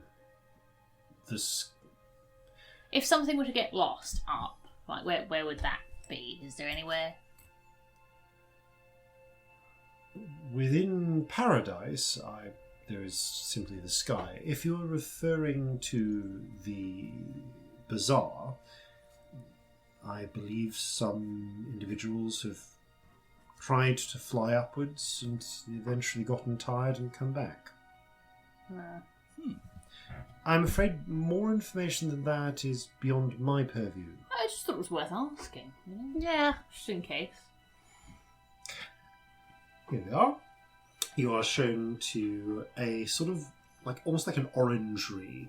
It's a shaded terrace with actually a variety, with literally some orange trees growing inside it, and a series of very nice wrought iron benches.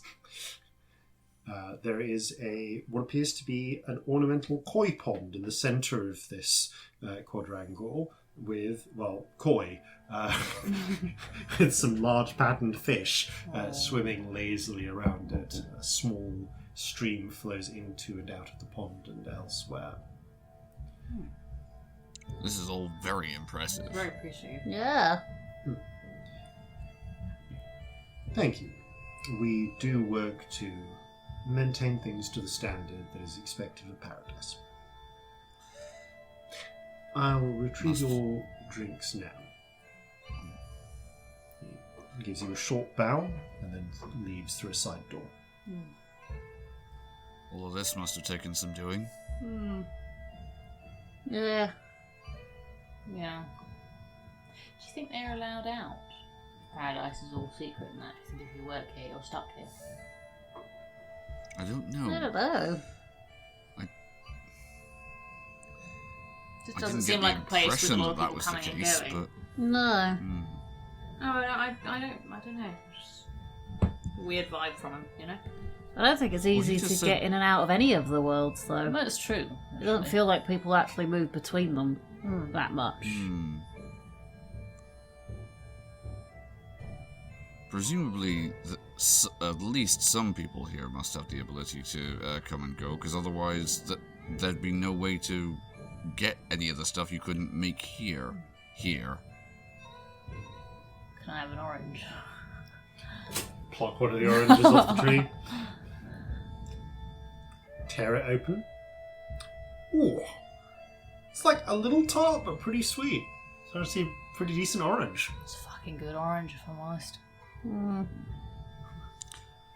Okay, long shot here. Yeah.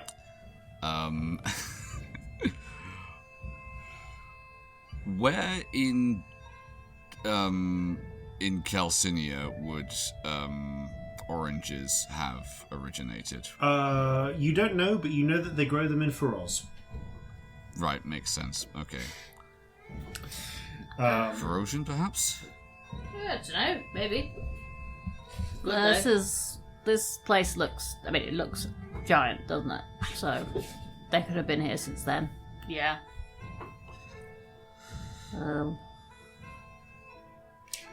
The door opens and Jihan returns with a polished steel tray on which there are 4 golden cups, tumblers. There is, for you, Scamp, you see what appears to be some crystal clear water. There is a classic Sulian claret for you, Corzin. The same for Victory, and there is what appears to be some sort of sparkling white wine for Celestia. Thank you. So how did that get here, then? Of which element are you referring? Well, the one, the red one is red, wasn't it? Was it red? Yeah. I believe the broker had it imported. Yeah, but how? I'm not at liberty to say. How long has the broker been here then? While I could not comment on the precise length of time, the broker has certainly been here for as long as I have had the privilege of service, which is some 21 years. All right, okay. He's from Jova. Interesting.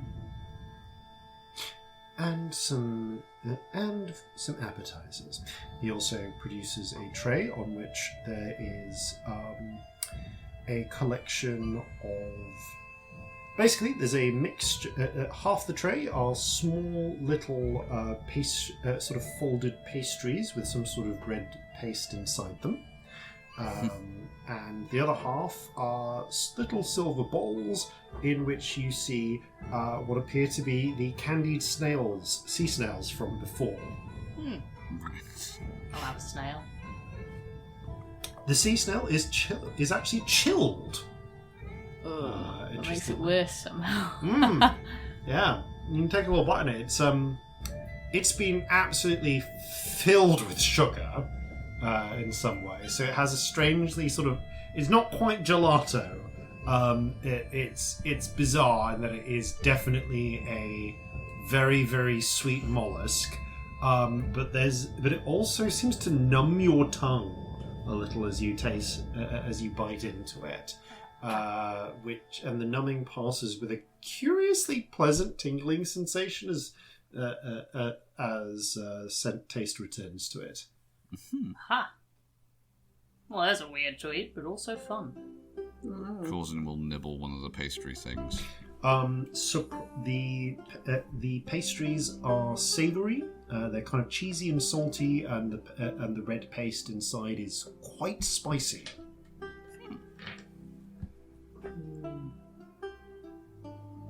That's interesting. Thank you very much for this. I imagine you're used to entertaining guests. Very much so. And a fine job he does of it as well. You look and you see that the broker has appeared at the entryway to the room. Steps forward, looks over the 4 of you plus pets. The 6 of you. Mm-hmm. So, I understand you are some very inquisitive people. Yeah. Yes, always. Annoyingly so. We like questions. We like answers even more. We also like yes. 2 of my favourite topics. Would you care for a little walk around the house before we get to business? Absolutely. Sure. This place is fascinating. Oh, well. Thank you. Celestia Stardust, by the way. Nice to meet you. He looks to you, Scamp. Oh, so I assumed you'd already worked it out or heard it somewhere. Hi, I'm Scamp. I'm assuming you already do. You seem to know everything. As the old tired joke goes, when you're in the business of information, of knowing things, you make it your business to know things. But yes, and of course, you will understand if I introduced myself as the broker. Yeah, I we're was all going about to say chosen that's names. more of a title rather than a name, but I understand. Hang on. Do we have anything from the Fisher Kings? We do, don't we? What do we have? Yes, we do. You do. Yeah. You still I have have the the ring ring from Calcinea. the little ring with the fish. So you have the. I think you still have the little fisher, like the little stone fisher statue from. I'm getting it out. Yeah, I'm just from gonna meeting hold it crime and see friends. see if it does anything. Mean anything to you? Do you say it mean anything to you? I'd hold it up first and see what he does. Okay, roll an insight check. What is my insight? What is my insight? 10. It's only 10. Well, I can't do enough to boost that. He looks at it and then back at you. Just wondering if this meant anything to you. It's a fine little piece of work. I just met some people who had a similar naming convention for something, you know. This particular name is more a reflection of my job.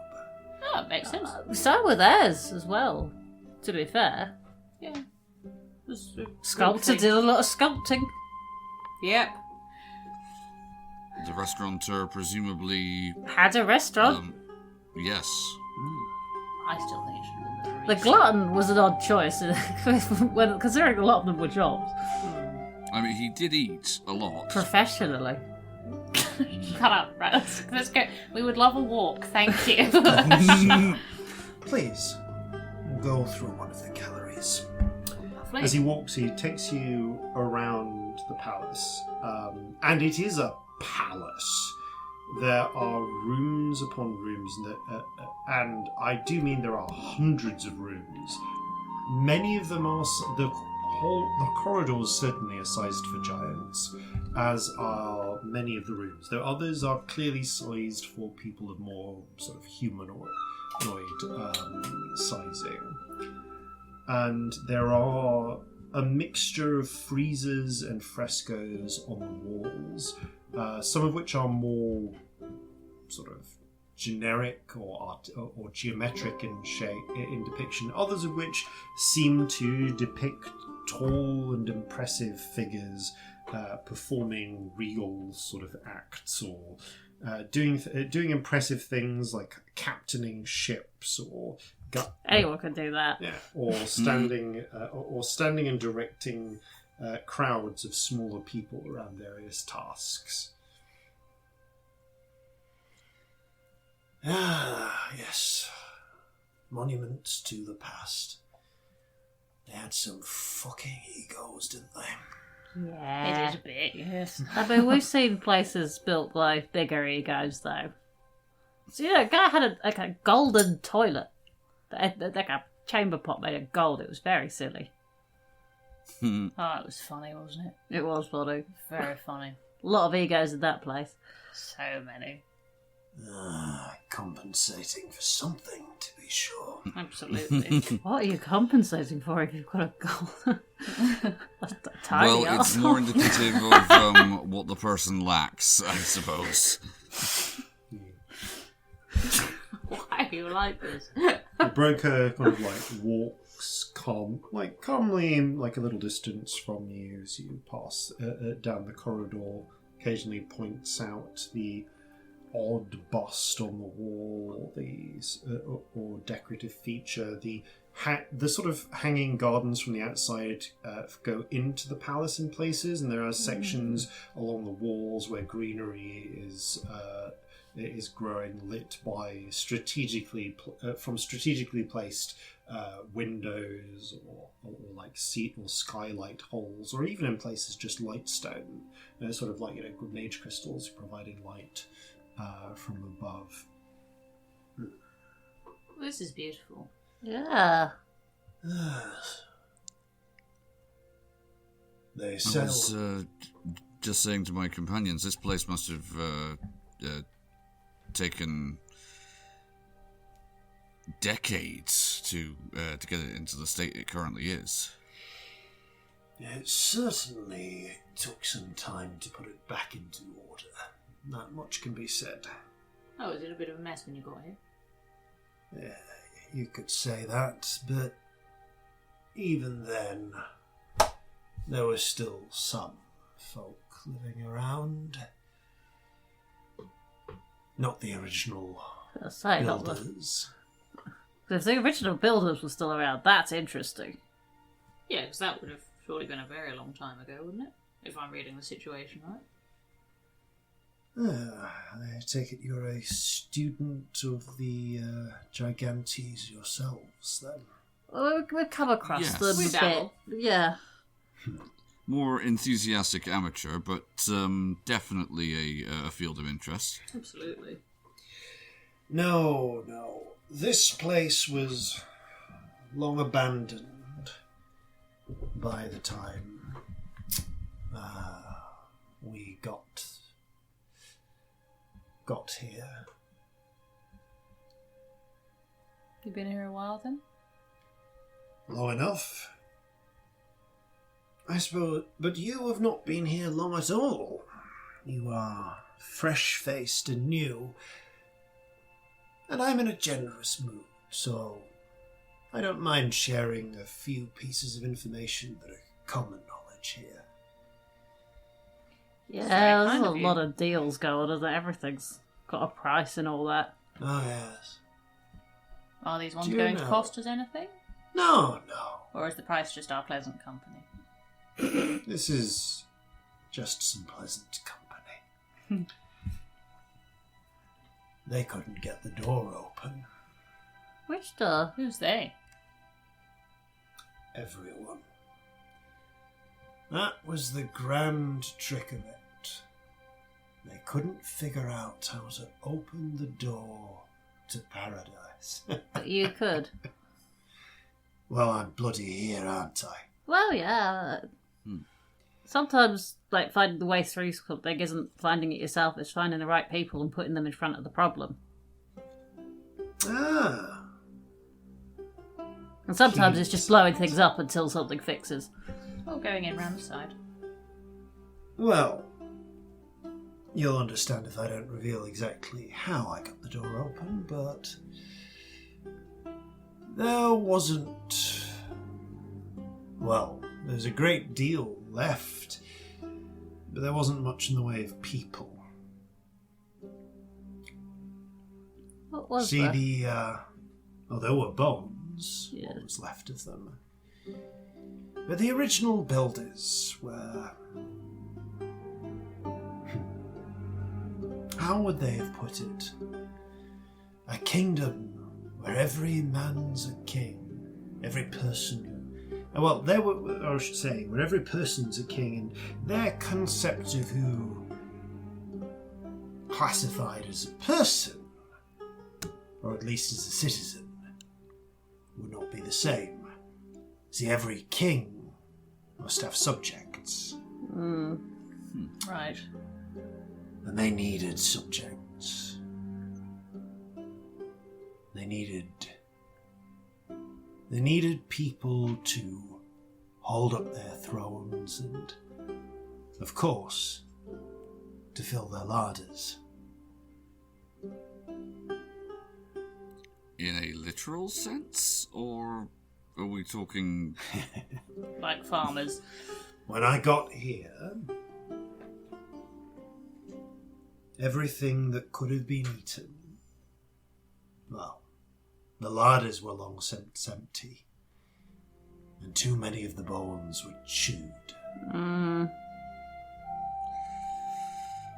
I had heard that about some giants. Oh, anyone will turn it to it if you leave them long enough. And they got very hungry. Not everyone. Well, We've been to places that were sealed off. Not the same, but where they just went peacefully. There was that one where they were pretty much all buried, and except for the last one who just was by a tree, weren't they? Yeah. not so here. Yeah, that will be like He everywhere. turns a corner. Some people just need an excuse, really, don't they? And you see, turning a corner, you find a massive, Like, open shops are shut. air- a massive open. Sunday after 4. Revenge of Cannibals. Fucking reverse cannibals up. Tesco's shut. You're turning the corner. As he says this, you come to a huge open air courtyard, and at the height of it, on a stepped platform, there is a throne of carved cloudstone inlaid with gold, with jewels set tastefully into it, backed by silvery wood. And seemingly still in place, the bones of a figure that must have been some 30 feet tall way to stand. Wow. Garbed in ancient purple and gold robes, with a crown upon the skull.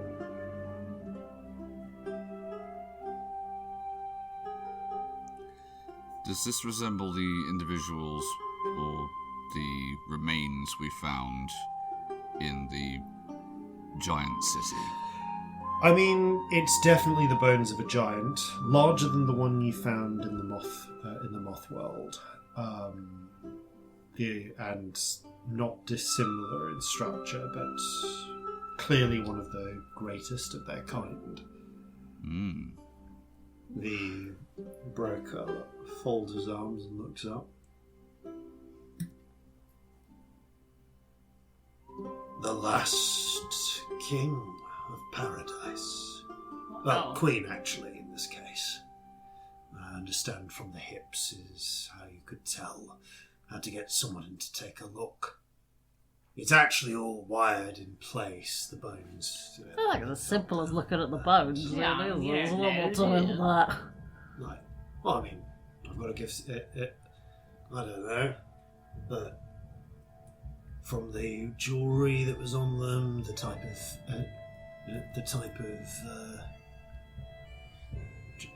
of robes, it's our best guess. That's fair enough. Was That there no, makes more documents or anything? Or any information? Did they not leave, a record? He grins, doesn't answer that, but instead says, "What I can tell you is that there were a lot more bones in this chamber. And definitely some smaller ones tangled up at the ribcage." Grim. Well, that's scary.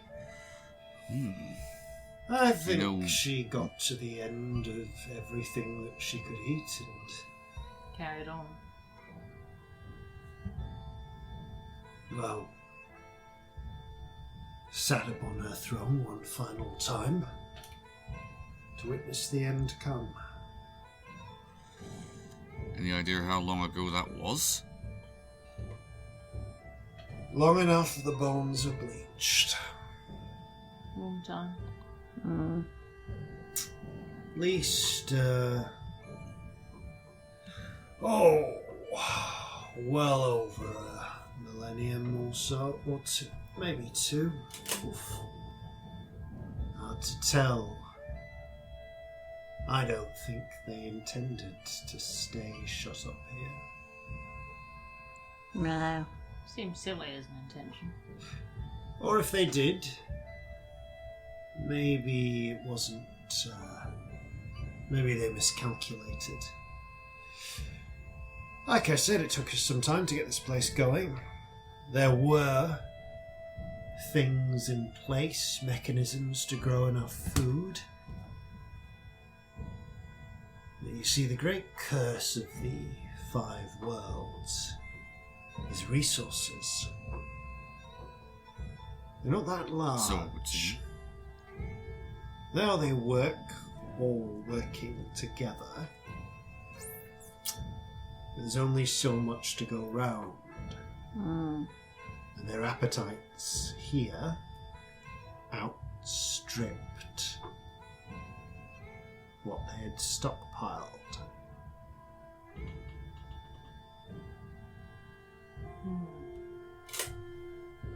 Does feel like they'd lost the way back. Like they were prepared to wait something out. But you can't, they couldn't get back, so the waiting became forever. Well, why don't we step into my office? Just round here. Sure. He leads you around and you see there to a side door, and you see there are a couple of guards there. One of them opens the door for him, and you are and he walks into what appears to be a smaller sort of antechamber, clearly reserved for some sort of human-sized adjutant or aide of the giant queen, which has been laid out with a honestly beautiful rug, definitely Ferocian in origin. Fine mahogany tables. There are a table, a chair with a high back that the broker settles down in. There is a decanter of, again, what looks like Sulian brandy on the table, as well as some crystal glassware. And a selection of works of art, paintings, tapestries, and so on, all around.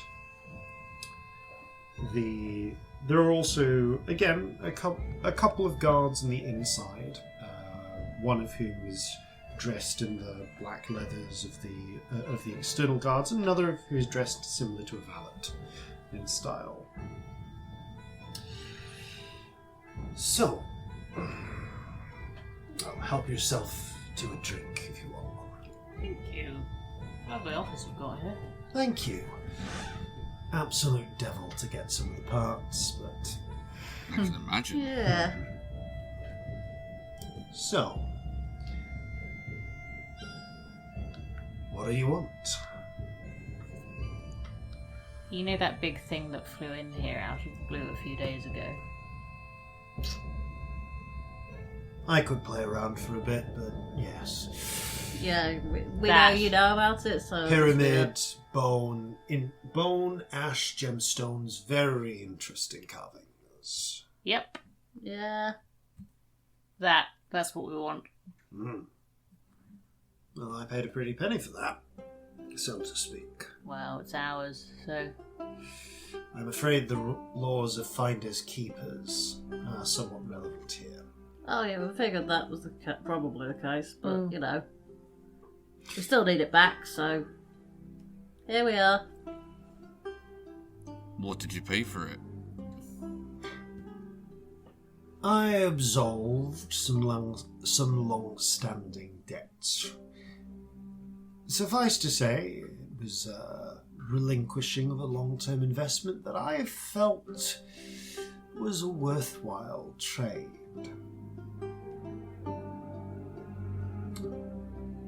Now the question that I have for you is, how stable was your way in? Ugh. Not very, actually. Yeah. It's the difference Genuinely. between theory and practice. Yeah. Because I know Sort you of the issue. didn't come in through any of the usual ways. I mean, the fact that you've got this thing that just like catapulted into your world, I think maybe shows just how stable ours was. And then somebody came chasing after it a couple of days later. Like, it doesn't look great, does it?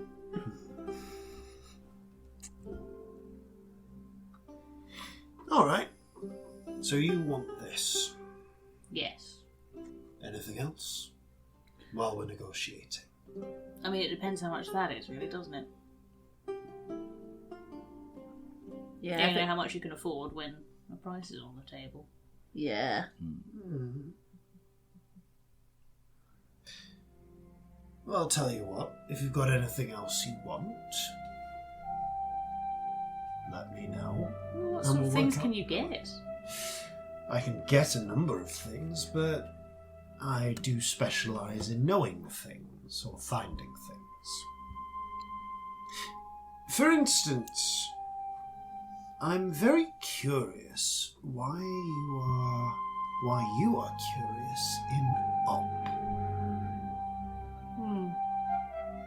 That could be part of our negotiation. Alright. Yes, a sort of quid pro quo kind of arrangement. Well, that question game again, because I was really bad at that last time. I don't tend to trifle with that so much. Okay.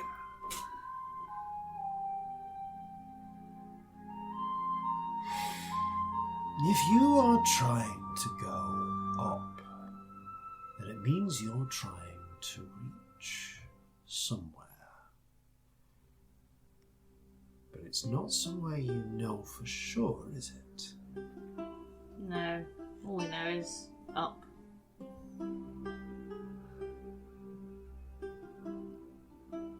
That's why we'd be asking, what's up, you know?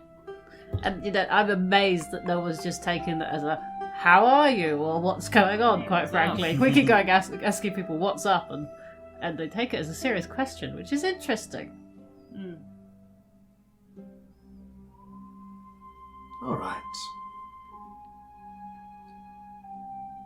Are you looking for a place or a thing? Thing? Thing that went up.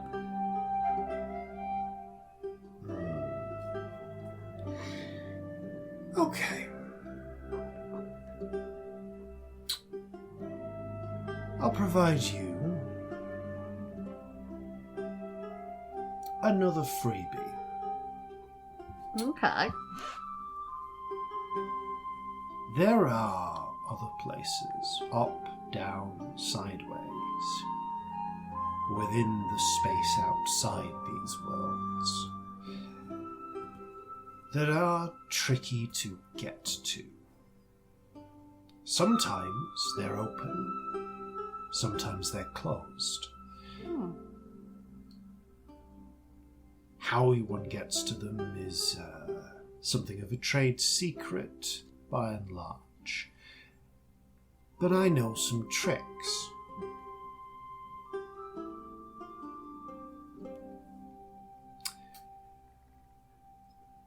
Sivu, the box, if you would.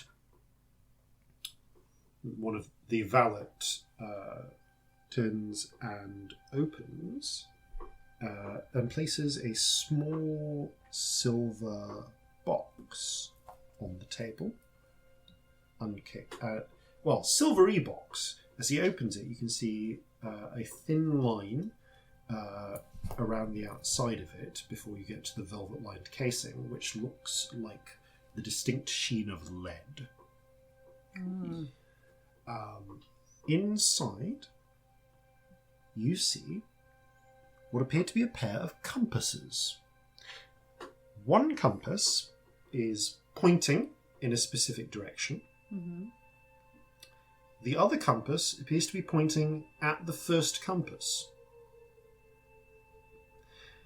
Oh, interesting. And the broker reaches into his frock coat and produces a third compass, whose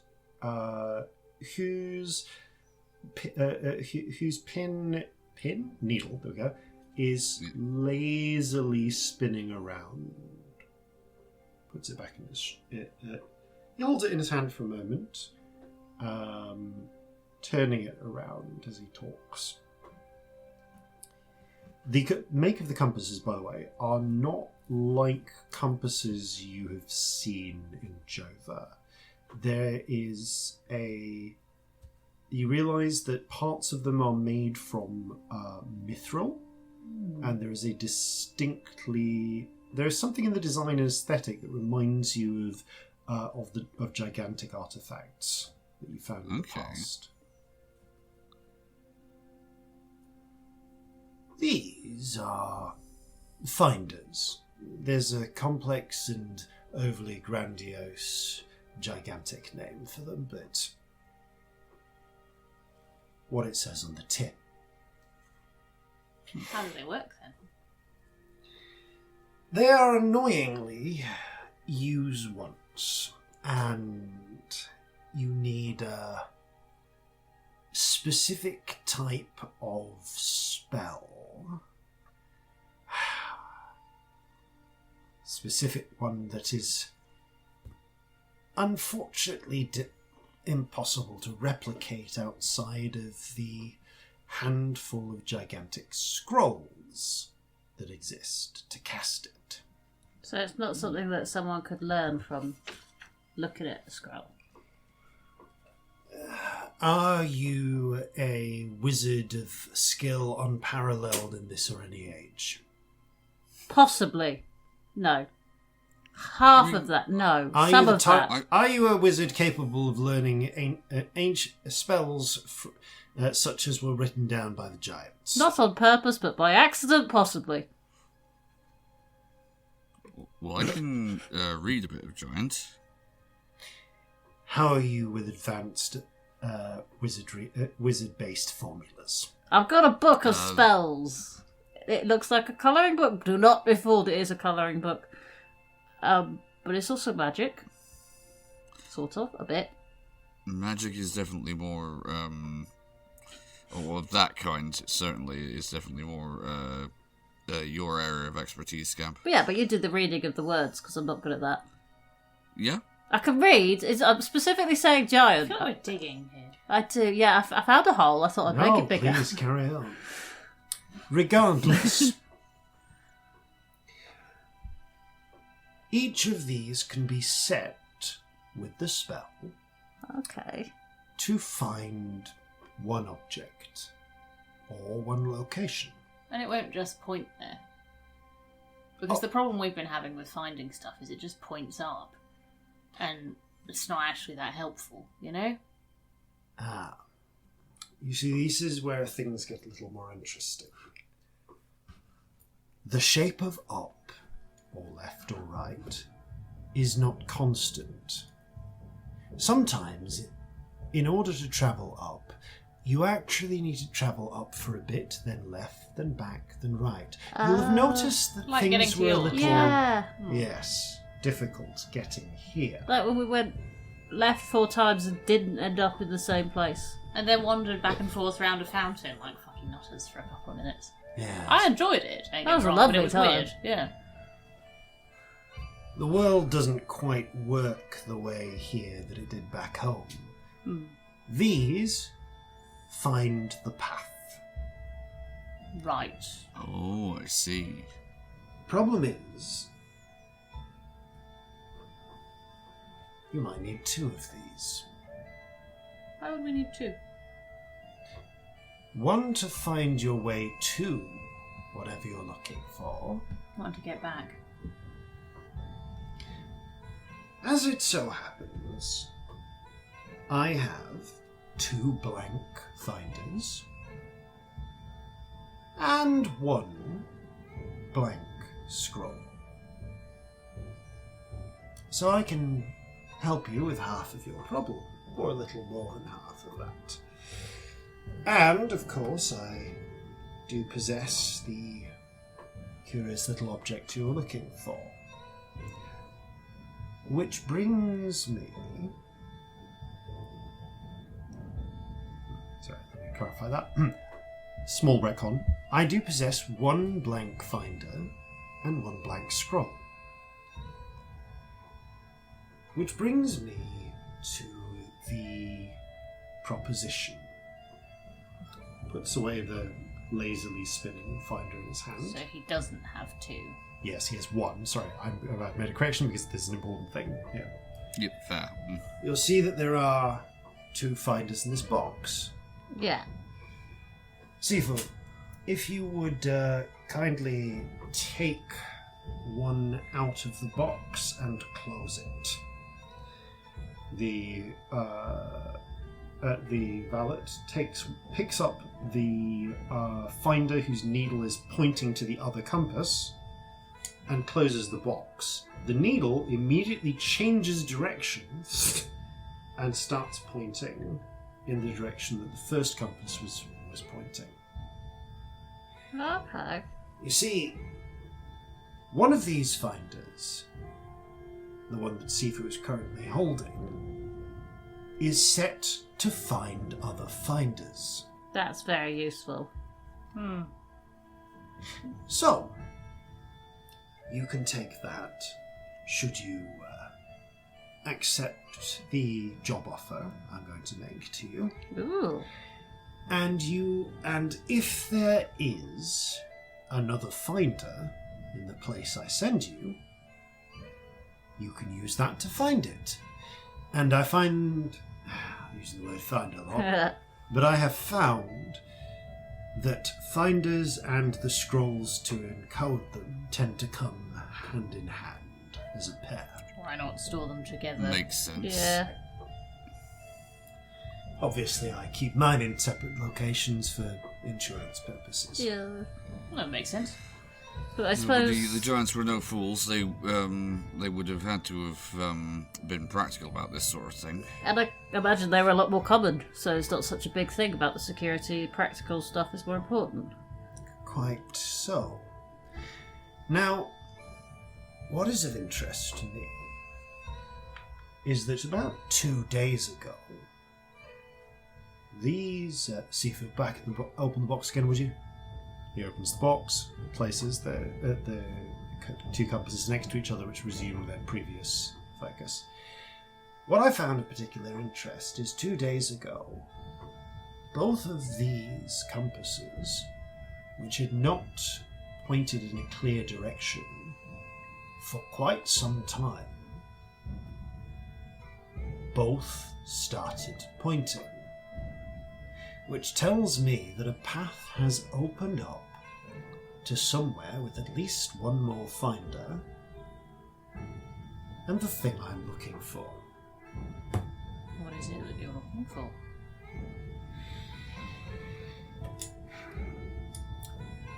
If you agree to the following bargain, then I will tell you. I would like you to go somewhere. I do not know where. It will probably be dangerous. The finder will show you the way.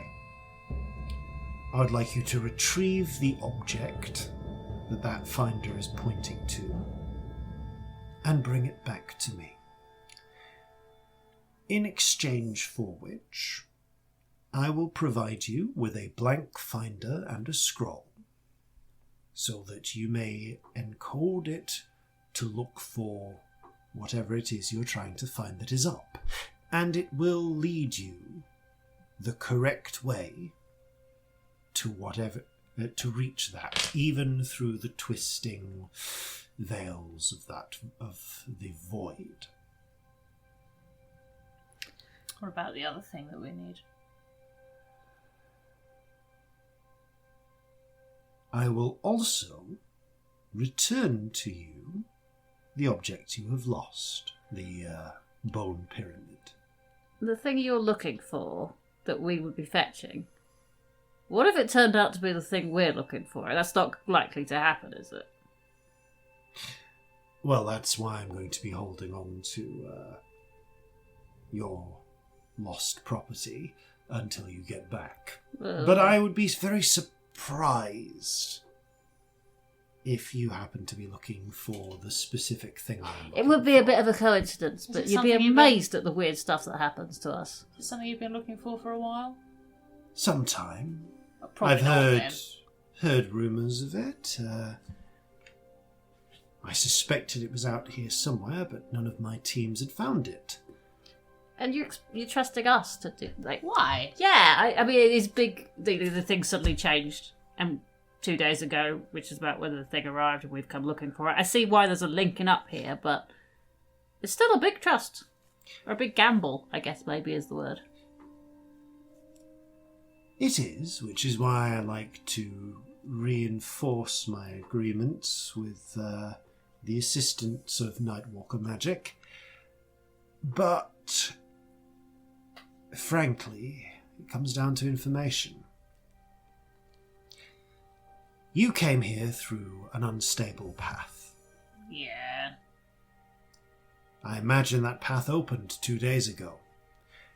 Which means that right now, you are the only ones who know where that path is. Yeah. So, you are my best option.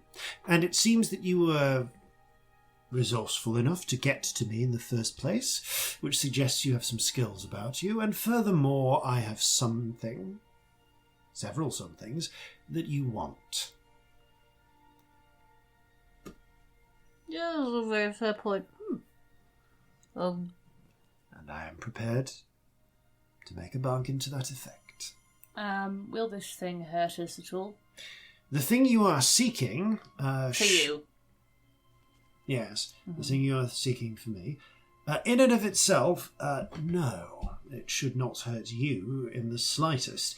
I would not advise using it yourself. It would have, at best, no effect for you.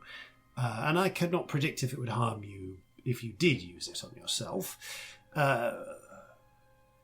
But the object itself is an object.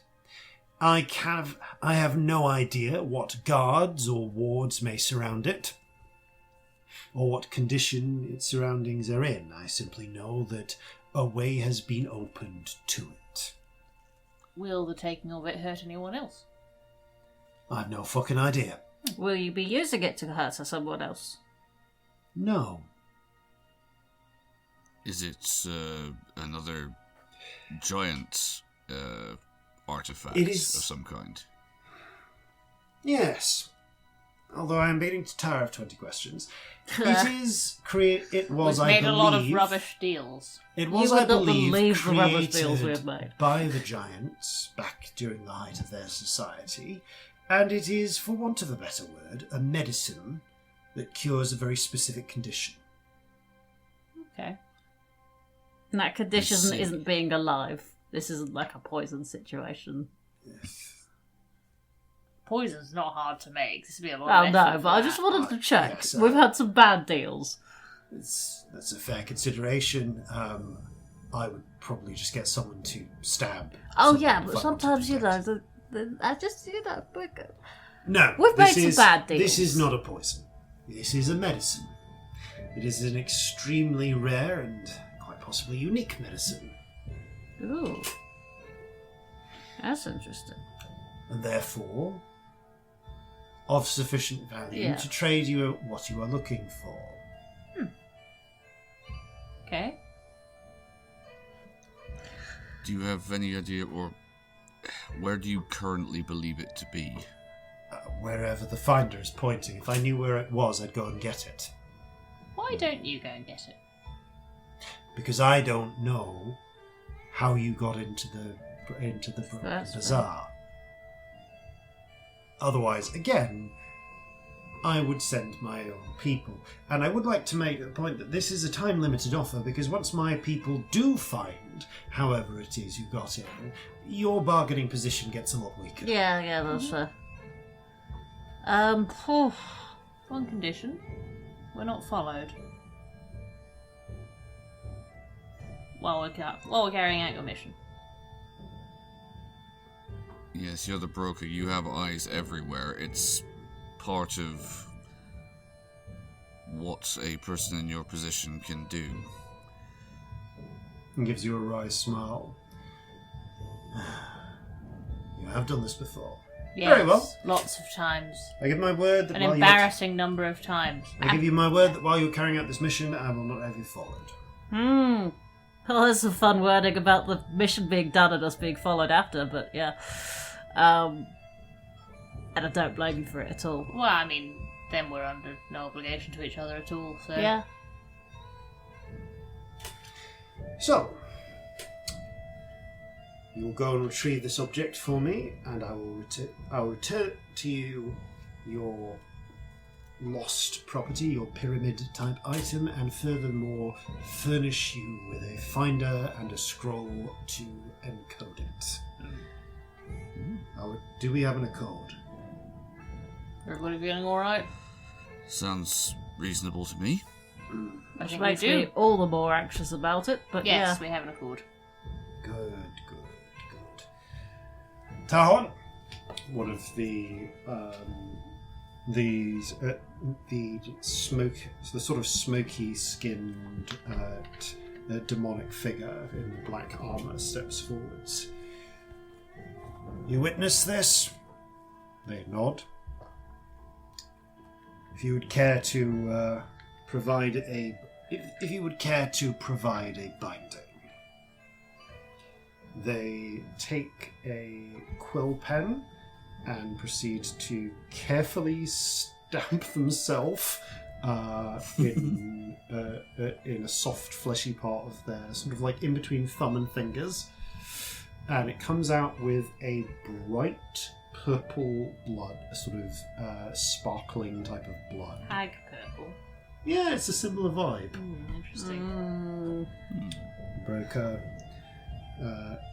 and you notice, and the places it down on the piece on the what's it called, on the desk. There we go. Places down on the desk, and Sifu draws a piece of paper, writes with a separate pen out.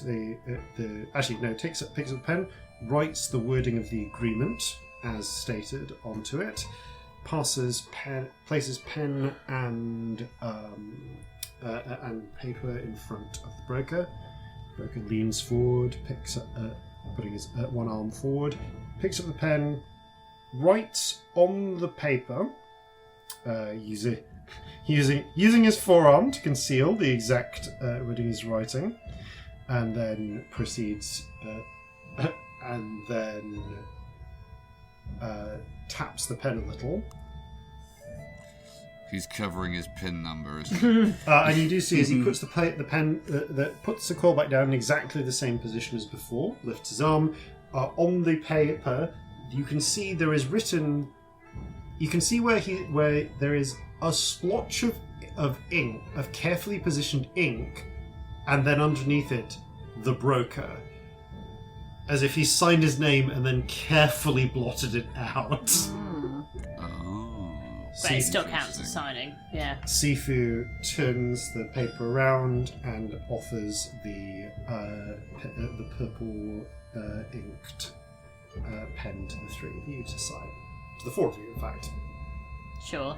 Okay. It is indeed the wording that he stated that you will go forth and retrieve the named item for him in exchange for which he will not follow you. He will not have you followed during your carrying out of the mission, and you will have returned to you the lost item brackets the pyramid shaped item you have lost close brackets plus further the broker will furnish you with the provision of a finding compass and a scroll with which to set a blank finding compass and a scroll with which to set it. Victory picks up the pen, writes it, and sort of winces a little. I'll have a go. You write it, and you feel like a sense of almost like the something landing on the back of your hand as you do so. It's like a sense of lacing. Yeah, I'll sign this thing. Does this feel like when we signed the law? Pretty similar. In Porto Homicidea, Yeah. right, yeah. As you sign it, okay, you are all now gashed. Yay! Okay. Right.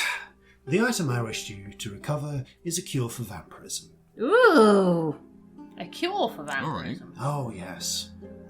Right. Is that... This is not a too personal question. Is that for you? No. Okay.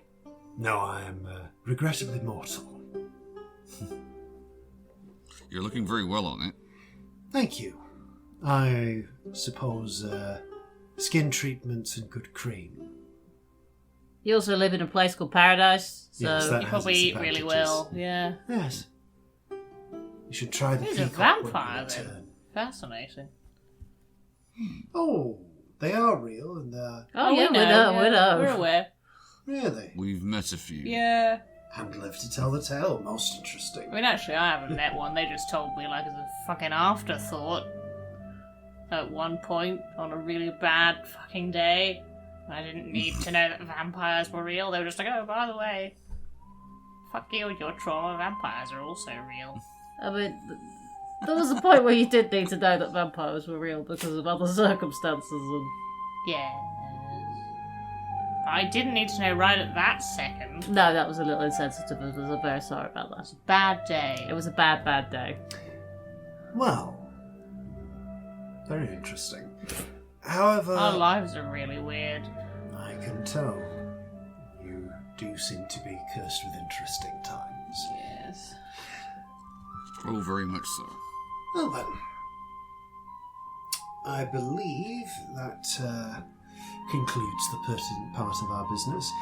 And as a freebie, another freebie, Very generous with these freebies, thank you. Sophie, directions for them, would you? Sophie produces a small card, which you see is labelled "The Directions to Leave Paradise," which you note are not the same directions you took to get here. Of course. How do we get back to, like, tell... I guess you'll know. I remember. You'll know. Is us not having a ticket to see you going to be a problem, darling?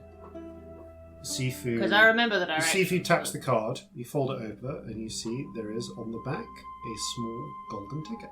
Ooh, Thank pretty. you. Thank you, that'll be very helpful. Definitely. Don't want to get destroyed by your terrifying guards. Thank you, they do their jobs quite well. Mm. Well, any provisions for the road? I can't think of anything immediately. Totally Excellent. going to nab another orange on my way out, if you don't mind. Oh, please do. They're Really good. They are exceptional, aren't they? I've never figured out how to change the climate in here, but fortunately I've never needed to. Do you have chocolate in this place? Well, it doesn't grow naturally in any of the 5 worlds, but sometimes, on the rare occasion, a path opens up, I get hold of some. Would you like a bowl of chocolate before we go? For that, you may take as many oranges as you wish. I will leave a bowl of chocolate. This is a terrible exchange. We're getting fruit in exchange for chocolate. Although Well, I if haven't you were to orange in a combine while. the two... Well, like a sort of hypothetical... Sorry, what, like a sort of hypothetical chocolate orange? That seems weird. That doesn't seem right. Who would do such a strange thing? I would. That sounds good. Just dip it in, see what happens. I'm doing that when you're next to a bowl of chocolate with my, 100 oranges I'm going to walk out with. Do you literally just get as many oranges as... I don't walk out with 100. I put a few in various pockets. Yeah, I'll say you make Because off with a everything has pockets. You make off with a Everything dozen fresh oranges. Well, we don't know how long we're going to be in here, and Belle says we have to eat oranges or our teeth will fall out or whatever. So Yeah, I mean, in all seriousness, this is that's a what really, really that is useful scary that thing. makes your teeth fall out now. Not Yes. So I don't want my teeth to fall out. So oranges. You are handed the case with the 2 compasses, and a final warning from the broker. Just make sure to, if you're trying to find another of the finders, close the lead-lined case around the one that looks for that medicine. Otherwise, we're just going to have a really short walk, aren't we? Really? Yeah. Yeah. They do interfere. How long do you think it would take us to notice we're just walking in a circle? Oh, so long. So much longer, embarrassingly long. I usually have a pretty good sense of direction when it comes to this. Oh sort yeah, of no, thing. we'd be fine. We've got Corzin. Otherwise, we'd be going in Yeah, circles. we'd go around for ages. You are shown back via the orangery out to paradise again. You take your oranges and make your way, unless you particularly want to investigate the rolling fields of paradise. We probably shouldn't. Not right now. You make your way out to the back to the gateway, which the door guards open it up from the inside, and you find yourself once again in the twisting streets of the Broken Bazaar. To cut a fairly long bit of story short, as you make your way back out, you notice that the compass does lead you. Well, I mean, first of all, do you take the compass out that shows you the way to the medicine? Can Corzin hold it in closed hands so he can see it with the palm of his hand? I mean, yeah, I suppose you can because you've got dark vision as well. It doesn't through have those to eyes. be Yeah. exposed Yeah, because you Corzin can has cover eyes the face. everywhere. Yeah, true. You can cover Yeah, in your I hand. have eyes in the palms of my hands. So, All right, yeah, you do that, which does mean that you can hold it to you and kind of follow it. It does lead you as far as the steelworks, but it does seem to get a bit confused about. It doesn't lead you exactly to where you came in. It seems that that it gets a little fuzzy in terms of exactly where your entrance was, which is very smart idea, Scamp. This, thank you. Well done. Which is probably the reason why the broker hasn't just used it to find your entrance yet. Yeah. Really. You're the worst. Don't use a compass to find that, mate. Some people do.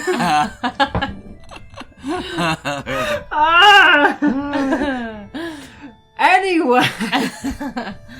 Nevertheless, you return. How do you want to make your way through the steelworks? Openly, quietly? Quietly, if possible. Yeah. I don't want to be One stopped. last stealth check then, please. Okay. Got my head up. Oh, Oh, that's decent. good. This is 23. What is one modifier? The stories will help the tab open. Evidently I've covered the hair well. I can't really know it anyway. Only a 13, but I don't make noise if that makes any difference. That is a 22. It counteracts the 2 that's enough to counteract the 2 that Victory rolled. Why? Oh, every time. Victory just not stealthy. But look at us. Look at how are we stealthy up No all one the time? sees me. You literally have stealth enhancing. All of you have stealth enhancing we do. equipment, We except for also Celestia, have, who is a like, reflective. Celestia. Celestia A man actually has covered in eyes. Stealth harming equipment. And my menagerie. But, at least reversible codes. Yes. I am vengeance. I'm the knight. You make your way, as far as you can tell, stealthily and effectively back to the tumble of just racks of steel equipment and through the crack in the wall leading back out into the void.